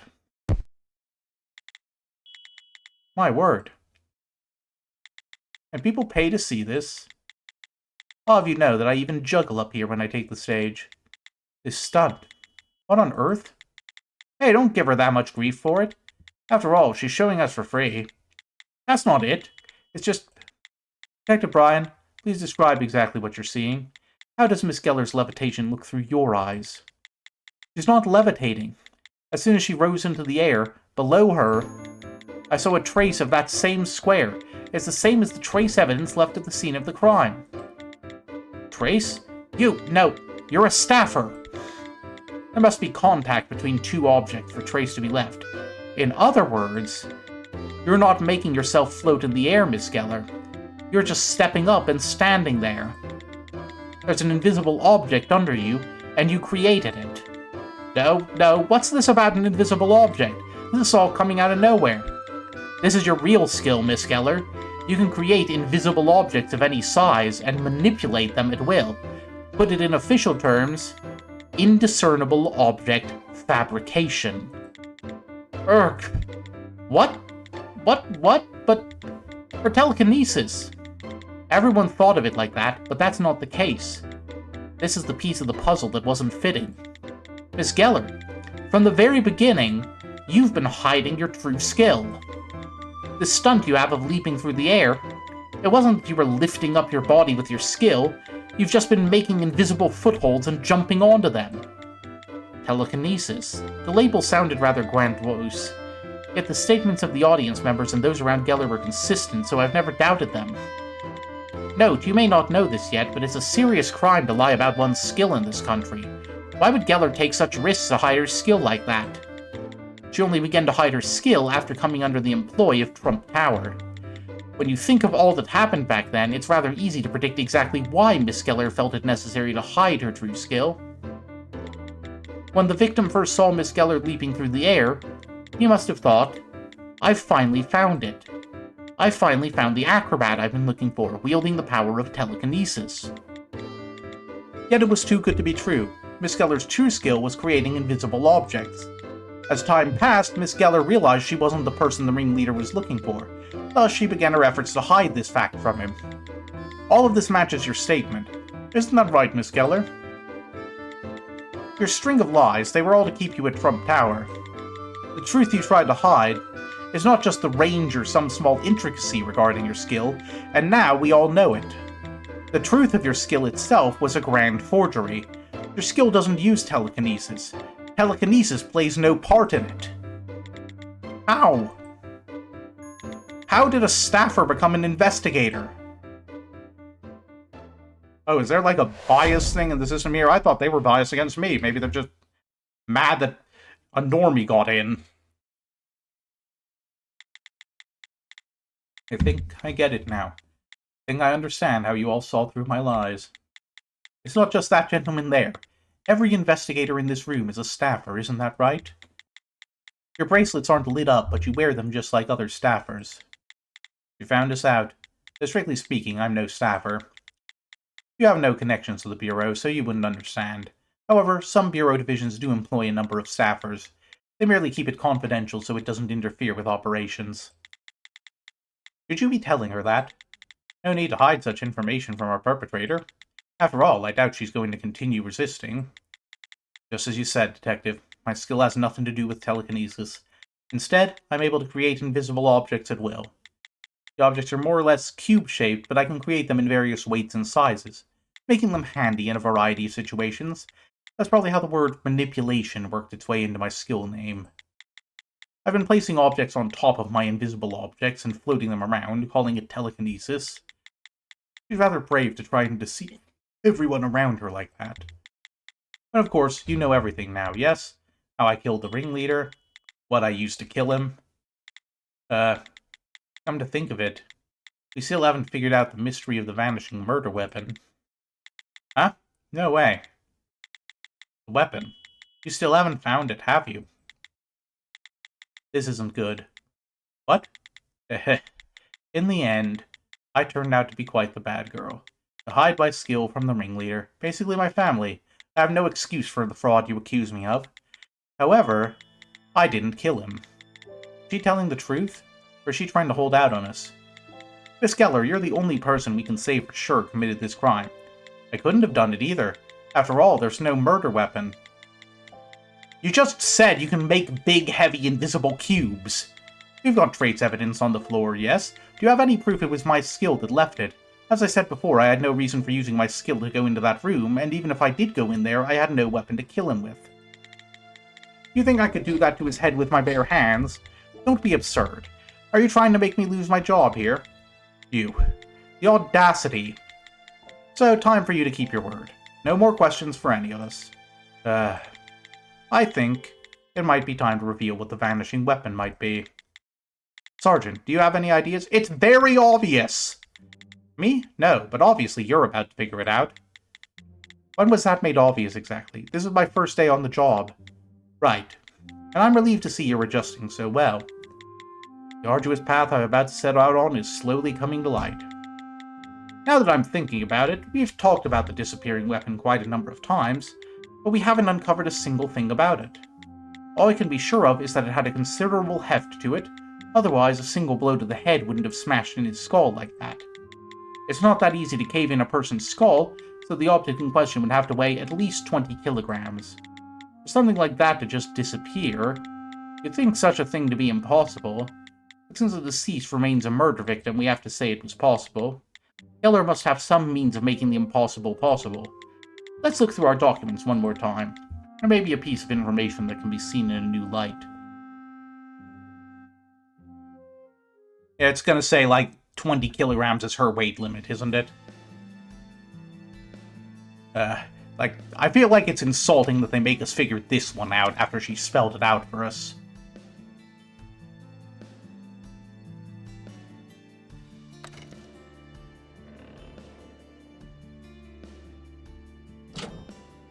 Yeah, that really? You're gonna make us answer that? She just said she can make a big heavy box that weighs 20 kilograms. Alright. I've finally figured you out, Miss Geller. I know now how you killed the victim. What? Did you really figure it out? What was the weapon? No, more importantly, where'd it go? Oh, we're already over time on the stream, but we're like right at the end of the case. We gotta power through. Was it actually ice in the end? Please let the ice bit go. The weapon didn't vanish. It was never there. There was no weapon. Eh? There was never a weapon to begin with. And honestly, that only serves to further prove that Miss Geller is our culprit. What's that supposed to mean? I truly didn't follow a word. Everyone have a look at Miss Geller's bureau file. Specifically, check the notes section at the bottom. This is where they write down a brief description of the skill. This is talking about the maximum weight that can be transferred to an object, or the weapon limit, or the weight limit of the object to be moved. No, we figured out that Geller's skill isn't telekinesis, so the information written here... It's talking about the properties of the objects Geller can create, yes? That's right. Now the information on our bureau file refers to the weight, number, size, and duration of the objects in question. And the part we should be paying attention to right now is the weight. The weight limit. It's 20 kilograms! I heard that exact number just a second ago. That's the number the sergeant quoted. She said the murder weapon must have weighed at least 20 kilos. Finally, we've found an object that meets her conditions. That we have. We now know what you mean in saying it never existed. Miss Geller. Only Miss Geller could have committed this crime without a weapon. Only she was able to make her own weapon. Can't see it, don't need to carry it around, and it vanishes after the time runs out. You use that as a weapon only you could use. You used an object you created with your skill to murder your victim. You'd make a better clown than me. You really think I could swing around a cube that weighs 20 kilograms? Let's just imagine I could do that. Our ringleader's head was smashed to bits. Do I look that strong to you? In truth, you wouldn't have to swing it. Don't you remember what you said before? Your skill allows you to create objects wherever you will them. You can make one wherever you please. In other words, your transparent objects don't only appear at your feet. You can create one anywhere within a 2-meter radius of your body. For example, above your victim's head. if a 20-kilo object that appeared high above the victim's head were to fall straight down. Wouldn't such a situation be within the realm of possibility? That's unfortunate. What is? The situation you describe is impossible. That wouldn't leave the ringleader's head in the state I found it. You can make an object weighing up to 20 kilograms, so long as you dropped it from high enough. That's just the thing. Dropping it from high enough. I couldn't pull that off. What's that supposed to? I get it. Your range, right? Her range? Seems like someone is thinking like a normal human. That's exactly right. My max range is only 2 meters. I can't create any objects outside that range. Even if I were to drop something from 2 meters up, I'd have to be really lucky to kill someone. Busting in a skull like that is simply impossible. If things went how you say they went, I'd have to drop it from at least double that. I'd need to drop it from at least 4 meters up. 4 meters? That's a very specific number. How can you be so sure of the height? I tried a few things out with my skills. For the sake of our shows, of course. Note, I'm sorry, but I was thinking the same thing. An object falling from 2 meters wouldn't have done that to our corpse. Are you starting to understand? No, just give it up. You promised. I'm sorry, but I simply can't do that. Just as Detective Thena said, Miss Geller's staying calm and collected, picking the script she prepared in advance, though I can hear a slight tremor in her voice. I'm slowly driving her into a corner. There hasn't been a single flaw in my logic up to this point. It's clear that the victim was killed by a falling object. Yet, it's as Miss Geller claims, her range is insufficient for the crime. In order for Geller to have committed the crime, she would have had to make up for the height difference somehow. For instance, she could have climbed up onto a piece of furniture before using her skill. No, if that were the case, Brian would have seen footprints on the furniture with his skill. Couldn't she have just gotten onto an object, like climbed up really high with her skill, and then summoned an object and then dropped it and let it disappear? There were no such footprints. In fact, at the time of the crime, Miss Geller left no footprints in the room at all. Yet... speaking of which, there was something that happened when Miss Geller entered the room. I have one more suspicion. Perhaps the suspicion can turn into a clue. Note, there's no way Geller's getting out of this one. This may be the final answer we're seeking. Tell me, what did she use to create an object 4 meters above the victim's head?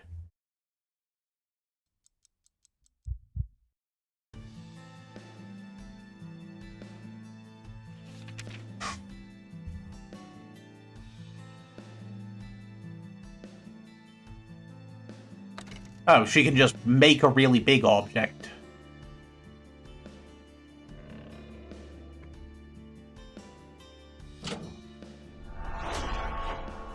Like, I was thinking, because, like, if she's doing tricks, she can, like... Once you stop and think about it, there's something else we hadn't figured out besides our murder weapon. Something else? Why is it that Miss Geller used the object she made to enter the room?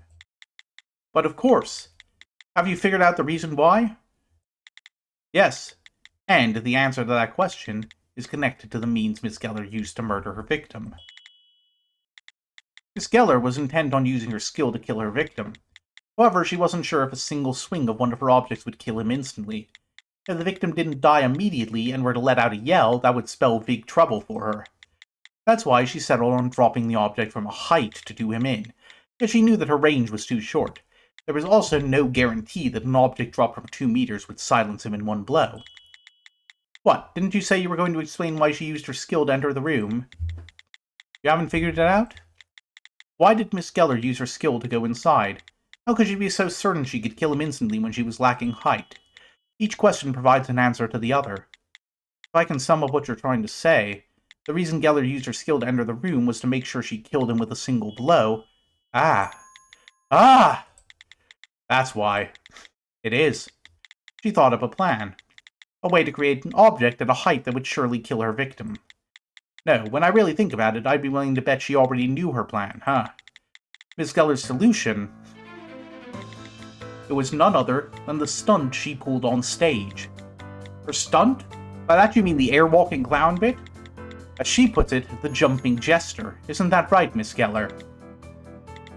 Miss Geller can only create objects up to 2 meters from her body. If she wanted to create an object higher than that, she'd have to climb up higher. leaping, really, up into the air. That's why she used her skill to enter the room, to get up to the height required to commit the crime. Geller's range is 2 meters. That means she could create a foothold up to 2 meters away. Wait, I was operating this whole time under the impression that the objects she creates are she can make them levitate and move them around, and does that mean this entire time her circus act has been floating 2 meters above the ground? I thought she's at the very top of the poster.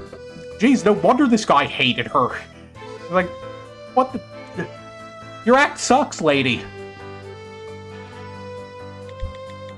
After she climbs up those 2 meters, another 2 meters from that, she creates the object that will take a life. The resulting object would be 4 meters off the ground. Miss Geller, that satisfies the condition for the murder you've set yourself. However, if you check the trace left at the crime scene, we can see other footholds she created starting at the entrance. How can that be? Miss Geller's skill. All of the invisible objects she's able to create. If she started with a block 2 meters high, she'd never be able to climb it. That's right, so she started off with some lower steps, and then she slowly increased the height of the footholds as she climbed up each one. Just like a set of stairs. But really it isn't an airwalking clown, I see the jumping gesture thing now. That's exactly how she committed her crime, too. Even before entering the room, she was already on a small step. Actually, now that I think about it, 2 meters is still pretty high. I'm an American, and also an American who's bad at visualizing heights, so 2 meters just seems like it's not that high to me.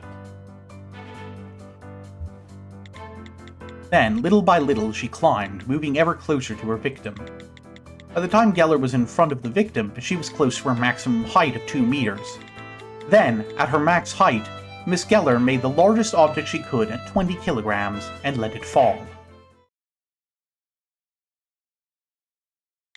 She took the life of the victim who slept beneath her, and she made sure she finished the deed. Anyone could have seen the victim was deceased. Miss Geller then fled the scene of the crime, relieved to be done with it. If there was one thing you didn't consider, it was your nightly routine, yes? The victim had a habit of drinking a cup of coffee every night at 9 o'clock, and it was your job, Miss Geller, to bring it to him. You knew that as the first person to find the body, you'd be suspected for the crime, but you couldn't not go either. If you differed from your usual schedule, you'd draw suspicion from the police. In the end, you made the cup of coffee as usual and made your way to the victim's office. But there was no one there to drink it. Miss Julia Geller, you are the culprit. Yes, it was me. I killed the ringleader.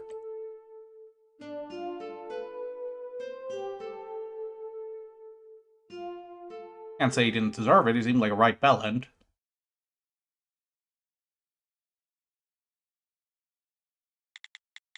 Well then, I shall call the probation's office. Indeed, I'll leave that to you. So these are the cuffs you only use on staffers. Rumor has it there's a bomb inside that will explode if I resist. No, none of that. Nothing so dangerous. Just a high-voltage electrical current and a neurotoxin. For me, that might as well be a bomb. Sorry, rules are rules. But you never know when an invisible brick's gonna fall on my head, right? Harsh rules. Considering today's events, though, it does seem justifiable. Why won't you let us in? I just want to see your face. Geller couldn't have done that. Let us talk to her. Julia, can you hear us? Don't say a word until we get to the station, okay? Mr. Vernon. Oz. Anna, go help Bryant outside. Aw. Come to think of it, there's one thing we haven't quite figured out, huh? Huh? That can't be right. Miss Julia Geller, the part of your statement about not holding a grudge toward the victim was no lie. Then why? Why kill the man? You know the ringleader held a considerable debt, right? To settle his debt, he was going to sell off the Trump Tower circus troupe. He said he was going to sell not only the theater, but also the right to perform under the Trump Tower brand. When I was called into his office at 7:30, the ringleader spilled the black tea I brought him and yelled at me like he was getting something off his chest. He said all of it was my fault, that everything was how it was because I was such a lousy person. I couldn't disagree with the man. Everyone said the debt was because of his gambling, no? Yet he said the reason he turned to gambling was because of the declining profits from the theater. That part I'm responsible for. Woman, she's been blaming herself for everything all night. How'd she get into this state? I pleaded with him. I said I'd do anything he asked if he'd just hold on a little longer. And that's when he hit me. I knew it was coming. He's not the sort of person to change his mind just because I opened my mouth. I had to stop him, but there was only one way to do that. By that you mean, killing the man? For me, it was all I could do. Trump Tower's the only place I can live like any other normal human. Instead of losing this place, I'd rather... In the end, you figured out it was me who did it, but things didn't turn out so bad. The rights to Trump Tower will fall to Vernon. The three of us were going to continue together, if we could. Are you happy? What? Whatever reason you might have had, you still killed a man. Don't you feel the least bit guilty? Guilty? Am I even allowed to feel something like guilt? How could I put this? I'm sad that the person I killed is dead. And I realize I regret it after everything I've done, though. Someone who brutally killed another person were to turn around and have the nerve to cry about it. Would you really accept that? Sergeant, I'm sorry, but would you mind if I waited at the car? Alright, you've done enough.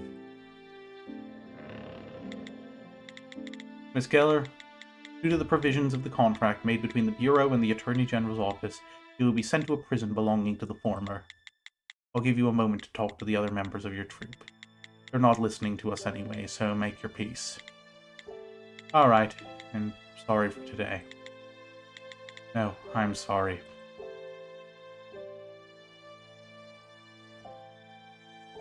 On my first day of work, I was nearly shot at and kicked off the force, but in the end, I solved the case. Why do I feel this way? On top of that, I can't see Big Ben from here either. I'll just wait for the bong, Notrick. What was my reason exactly? What on earth brought me to this city? I mean, I feel like everyone asks themselves that when they get to London.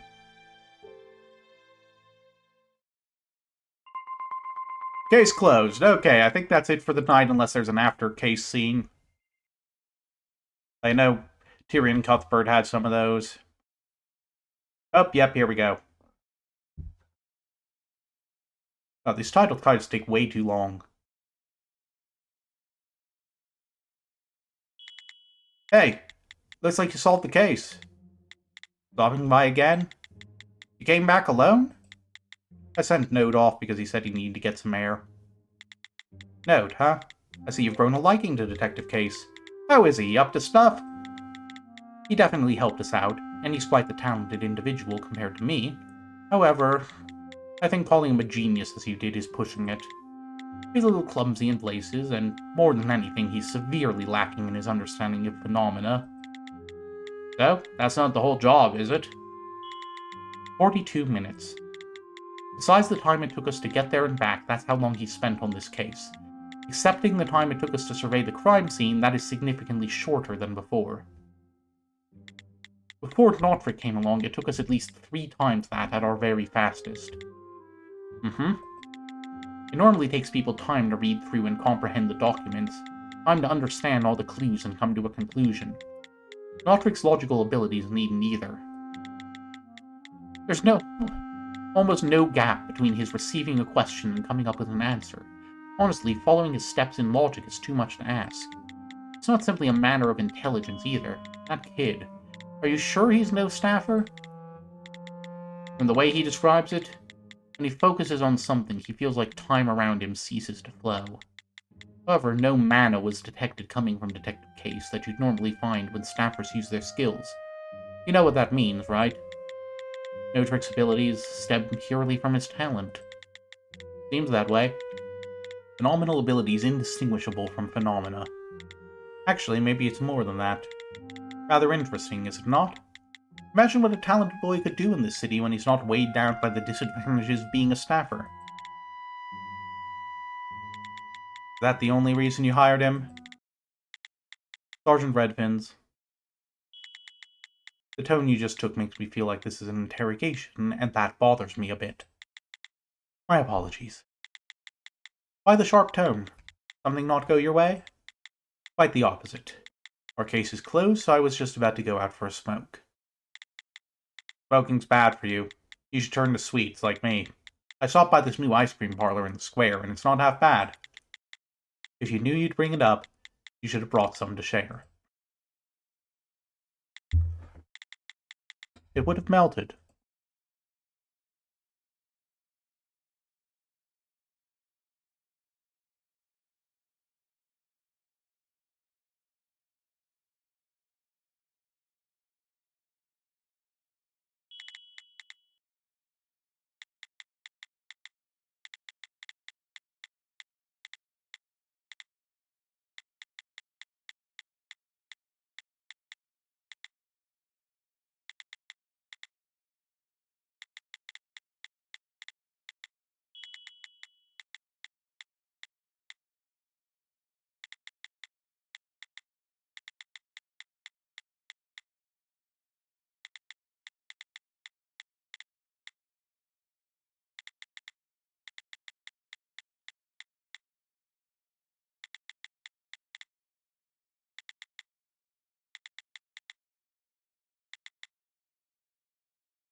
Oh, I've been muted all this time. Sorry, I was focused on, banning the guy who was trying to sell viewers.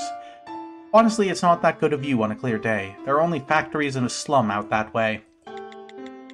It's only when the fog covers all the muck that the view is worth looking at. At least, it's worth looking at for me. Sergeant, those three at Trump Tower, they seem to harbor some resentment toward the Bureau. I mean, it does seem natural for them to not like us since we place regulations on the staffers, but this feels like more than that. It was something Miss Geller said. Just being a staffer is like a wound you have to live with. Sergeant, is life as a staffer in this city difficult? It is. Why is that? Don't your skills make life easier for you? If you want the answer to that question, you only need to take a look at a bureau file. A bureau file? There's a part of every bureau file that shows just how staffers are viewed in this city. You know which part I'm referring to? You're talking about the threat level? That's right. Giving the staffers a threat level presumes that every staffer poses a threat. We predict the amount of damage each staffer is capable of causing, and we regulate them accordingly. At a cult level, Geller may as well have been born with a revolver in her hand. We restrict her access to certain places, so it would have been impossible for her to find a proper job. Then add to that the amount of discrimination she has to tolerate from the rest of society. Now I feel like kind of a jerk for snapping at them at the start of the screen because they were trying to throw me out for being a normal person. This is like... Yeah, oh god, I was like they were complaining about affirmative action or something. I feel like a heel now. Of course, there are times when a skill is recognized as useful and the Bureau hires the staffer on. Have you noticed the metal bracelets Thena and Brian wear? I've got one of them on under my sleeve, too. All staffers are required by law to wear them. The performers at Trump Tower were wearing those bracelets too, huh? But unlike the one Detective Brian wears, theirs were lit up. The light represents the staffer's threat level. Geller and Vernon were yellow for their Colt level, and Aston was green for her Bowie level. Staffers, hiccup again, who work at the Bureau are able to hide the color of their lights. That's why my bracelet isn't lit up. In other words, staffers outside the Bureau are required by law to wear a bracelet that displays their threat level. Staffers are treated like they were threats from the moment they were born and can never hide the fact that they have skills. Miss Geller, that's why she was so obsessed about her fellow performers at Trump Tower. I have no idea what sort of ideals brought you to London, but I think, just maybe, this isn't the sort of place you thought it was going to be. I'm not sure what it was that brought me here. I told myself it was to use my talents to help people, but I doubt it was really for something so noble. Like, I wanted to be the protagonist of a detective novel, solving some cryptic case at a single glance, revered by those around me, making a good deal of cash. Finding cases with a dim-witted assistant tagging along. That's vaguely what I imagined. Honestly, I never actually thought I'd be able to live that sort of life, but still, I accepted the offer to join the team because I thought I could put my talent to good use. However, once I solved that case, I figured something out. The person who was killed wasn't a character from a novel. He was real. It was a real person who killed him. I was the only character there, the relaxed inspector. Then I started having these thoughts. Was there no better alternative for the victim and the culprit? Will Geller try to get revenge on me if she's let out of prison? Why did I go through all that to catch the criminal when no one is rewarded for her being behind bars? Did I really do the right thing? Still, with all that, they're just thoughts. The victim, Houdin, started out as a respectable ringleader. That only changed when Yulia Geller joined the Trump Tower troupe. Houdin took out a loan to buy props for Yulia Geller's performance, but the returns were poor. Houdin started gambling to try to pay off the debts the circus took on, and then the addiction took hold. Geller said it herself. All the blame was on her. Geller knew she caused it all, so she was ready to protect Trump Tower at all costs. Then she settled on murder, the worst means possible. Geller continued after that. Said she was looking for someone to stop her and punish her for her crimes. Perhaps Geller's actually grateful that you solved this case. Are you serious? No, that last part was a lie. Isn't that going too far? Seriously. What I said were true. Would that give our job some other meaning? No, a detective's job is always the same, Note. We're here to find the truth. It's not our job to make the world a better place or tell right from wrong. We're just here to find the truth. If there's something else you're wanting, use the time you'd grumble and gripe to get on a plane or whatever and head back home.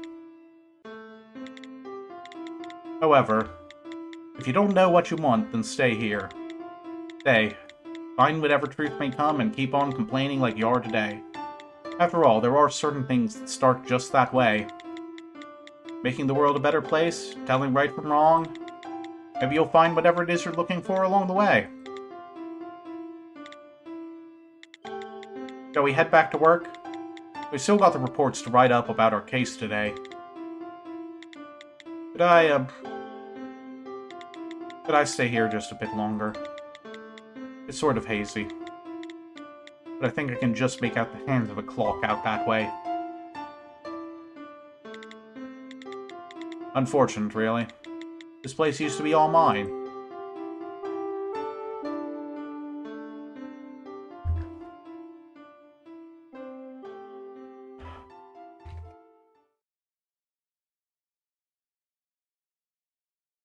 We're still going. I'm over half an hour past stopping time.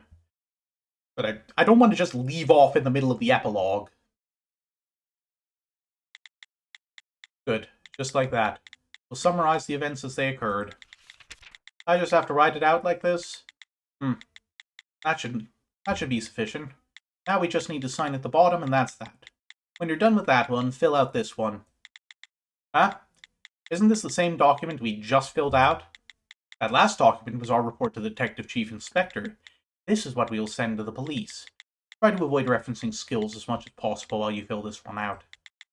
Guess city people have their fair share of inconveniences too. Does anyone have any supernatural powers that allow them to automatically fill out paperwork?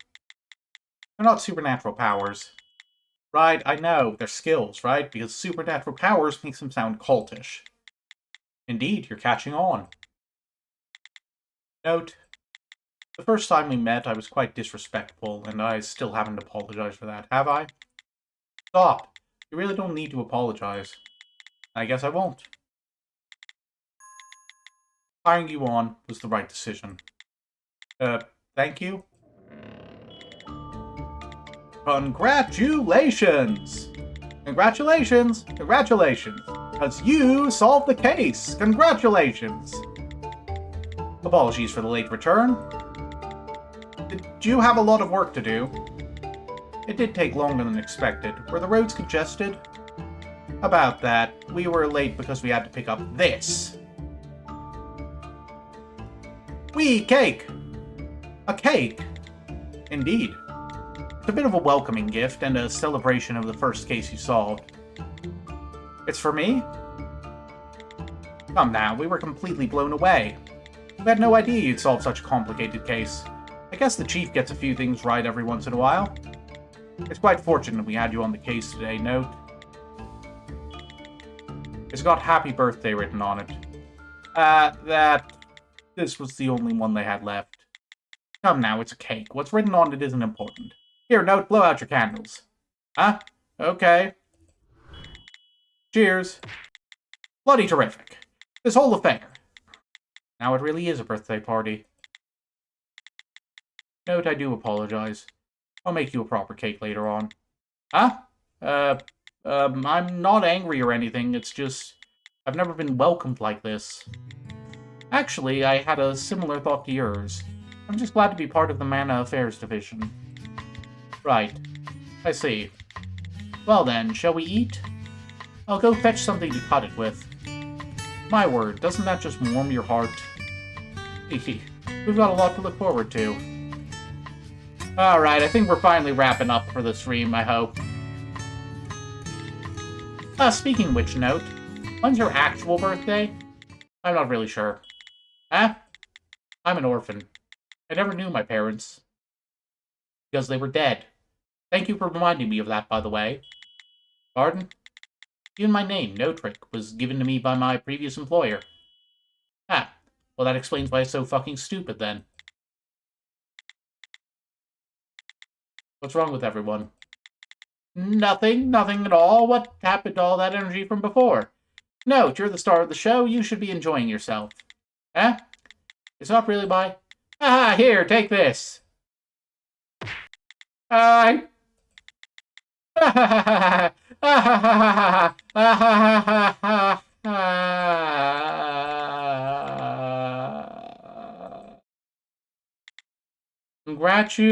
Congratulations! Congratulations!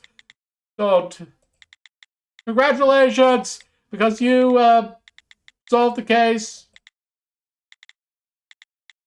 We are looking forward to working with you, truly. Ryan's awkward attempt at singing continued until Thena gave him a swift kick to the shin. If I had to rate it, I'd say my welcoming party left a rather synthetic taste in my mouth. But just like that, I became an official member of the Mana Affairs division. There was no question that I felt fortunate to be welcomed on as a full-fledged member. I had found my place here. But I also found myself thinking that more exhaustingly tedious jobs were right over the horizon. Okay, oh, there's more. But such ridiculous feelings. They usually turn out to be wrong. We got more foreshadowing. Here's the report. On December 25th at 9:30 in the morning, there was a murder reported at the London branch of the Bureau. The victim's name... Okay, there we go. Case 1. Backstage complete.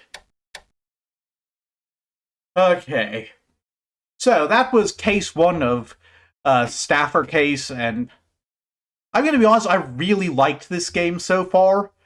It's definitely giving very similar vibes to Tyrion Cuthbert, which, as I mentioned at the start of the stream, was another game from earlier this year that well, actually it came out a couple years ago, but I played it earlier this year and I really enjoyed it. And it was a similar thing, same kind of like Ace Attorney-style detective game, same kind of like mechanics based around it's a world with magic and you have to base your deductions on the given limitations and conditions of casting different spells, and same kind of stuff about social injustice, though there it's kind of the other way around, where it's like the nobles who can cast all the super powerful magic are dicks to everyone, and you have to make sure they face actual consequences for their actions.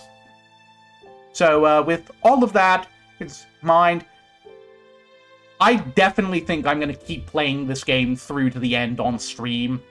It's a little different than what I've been normally doing on stream, but probably going to take a while to get through, because if that's how long the cases are, like, we went almost a full hour over the time I was expecting to stop. So, yeah, I think we're going to have to, like, break up the later cases into multiple streams, and that is going to be a bear, because I hate leaving off detective game cases in the middle. Like, that's the whole reason I tried to, like, power through the entirety of Danganronpa V3 over a single weekend, and that was an experience, let me tell you. But, anyway, I think that's obviously going to be it today. I gotta be getting a shower finally, and I gotta take the trash out still tonight. So that'll have to be it. Glad someone was able to drop in, however briefly that lasted for. See y'all on Saturday. I'm going to be doing more Anton Blast, and I think that's probably going to be my last stream for the... Possibly, like, might do stuff later, but obviously I'm going to be spending a lot of time with my family over the holidays, because my siblings are in town, and I don't often get to see them.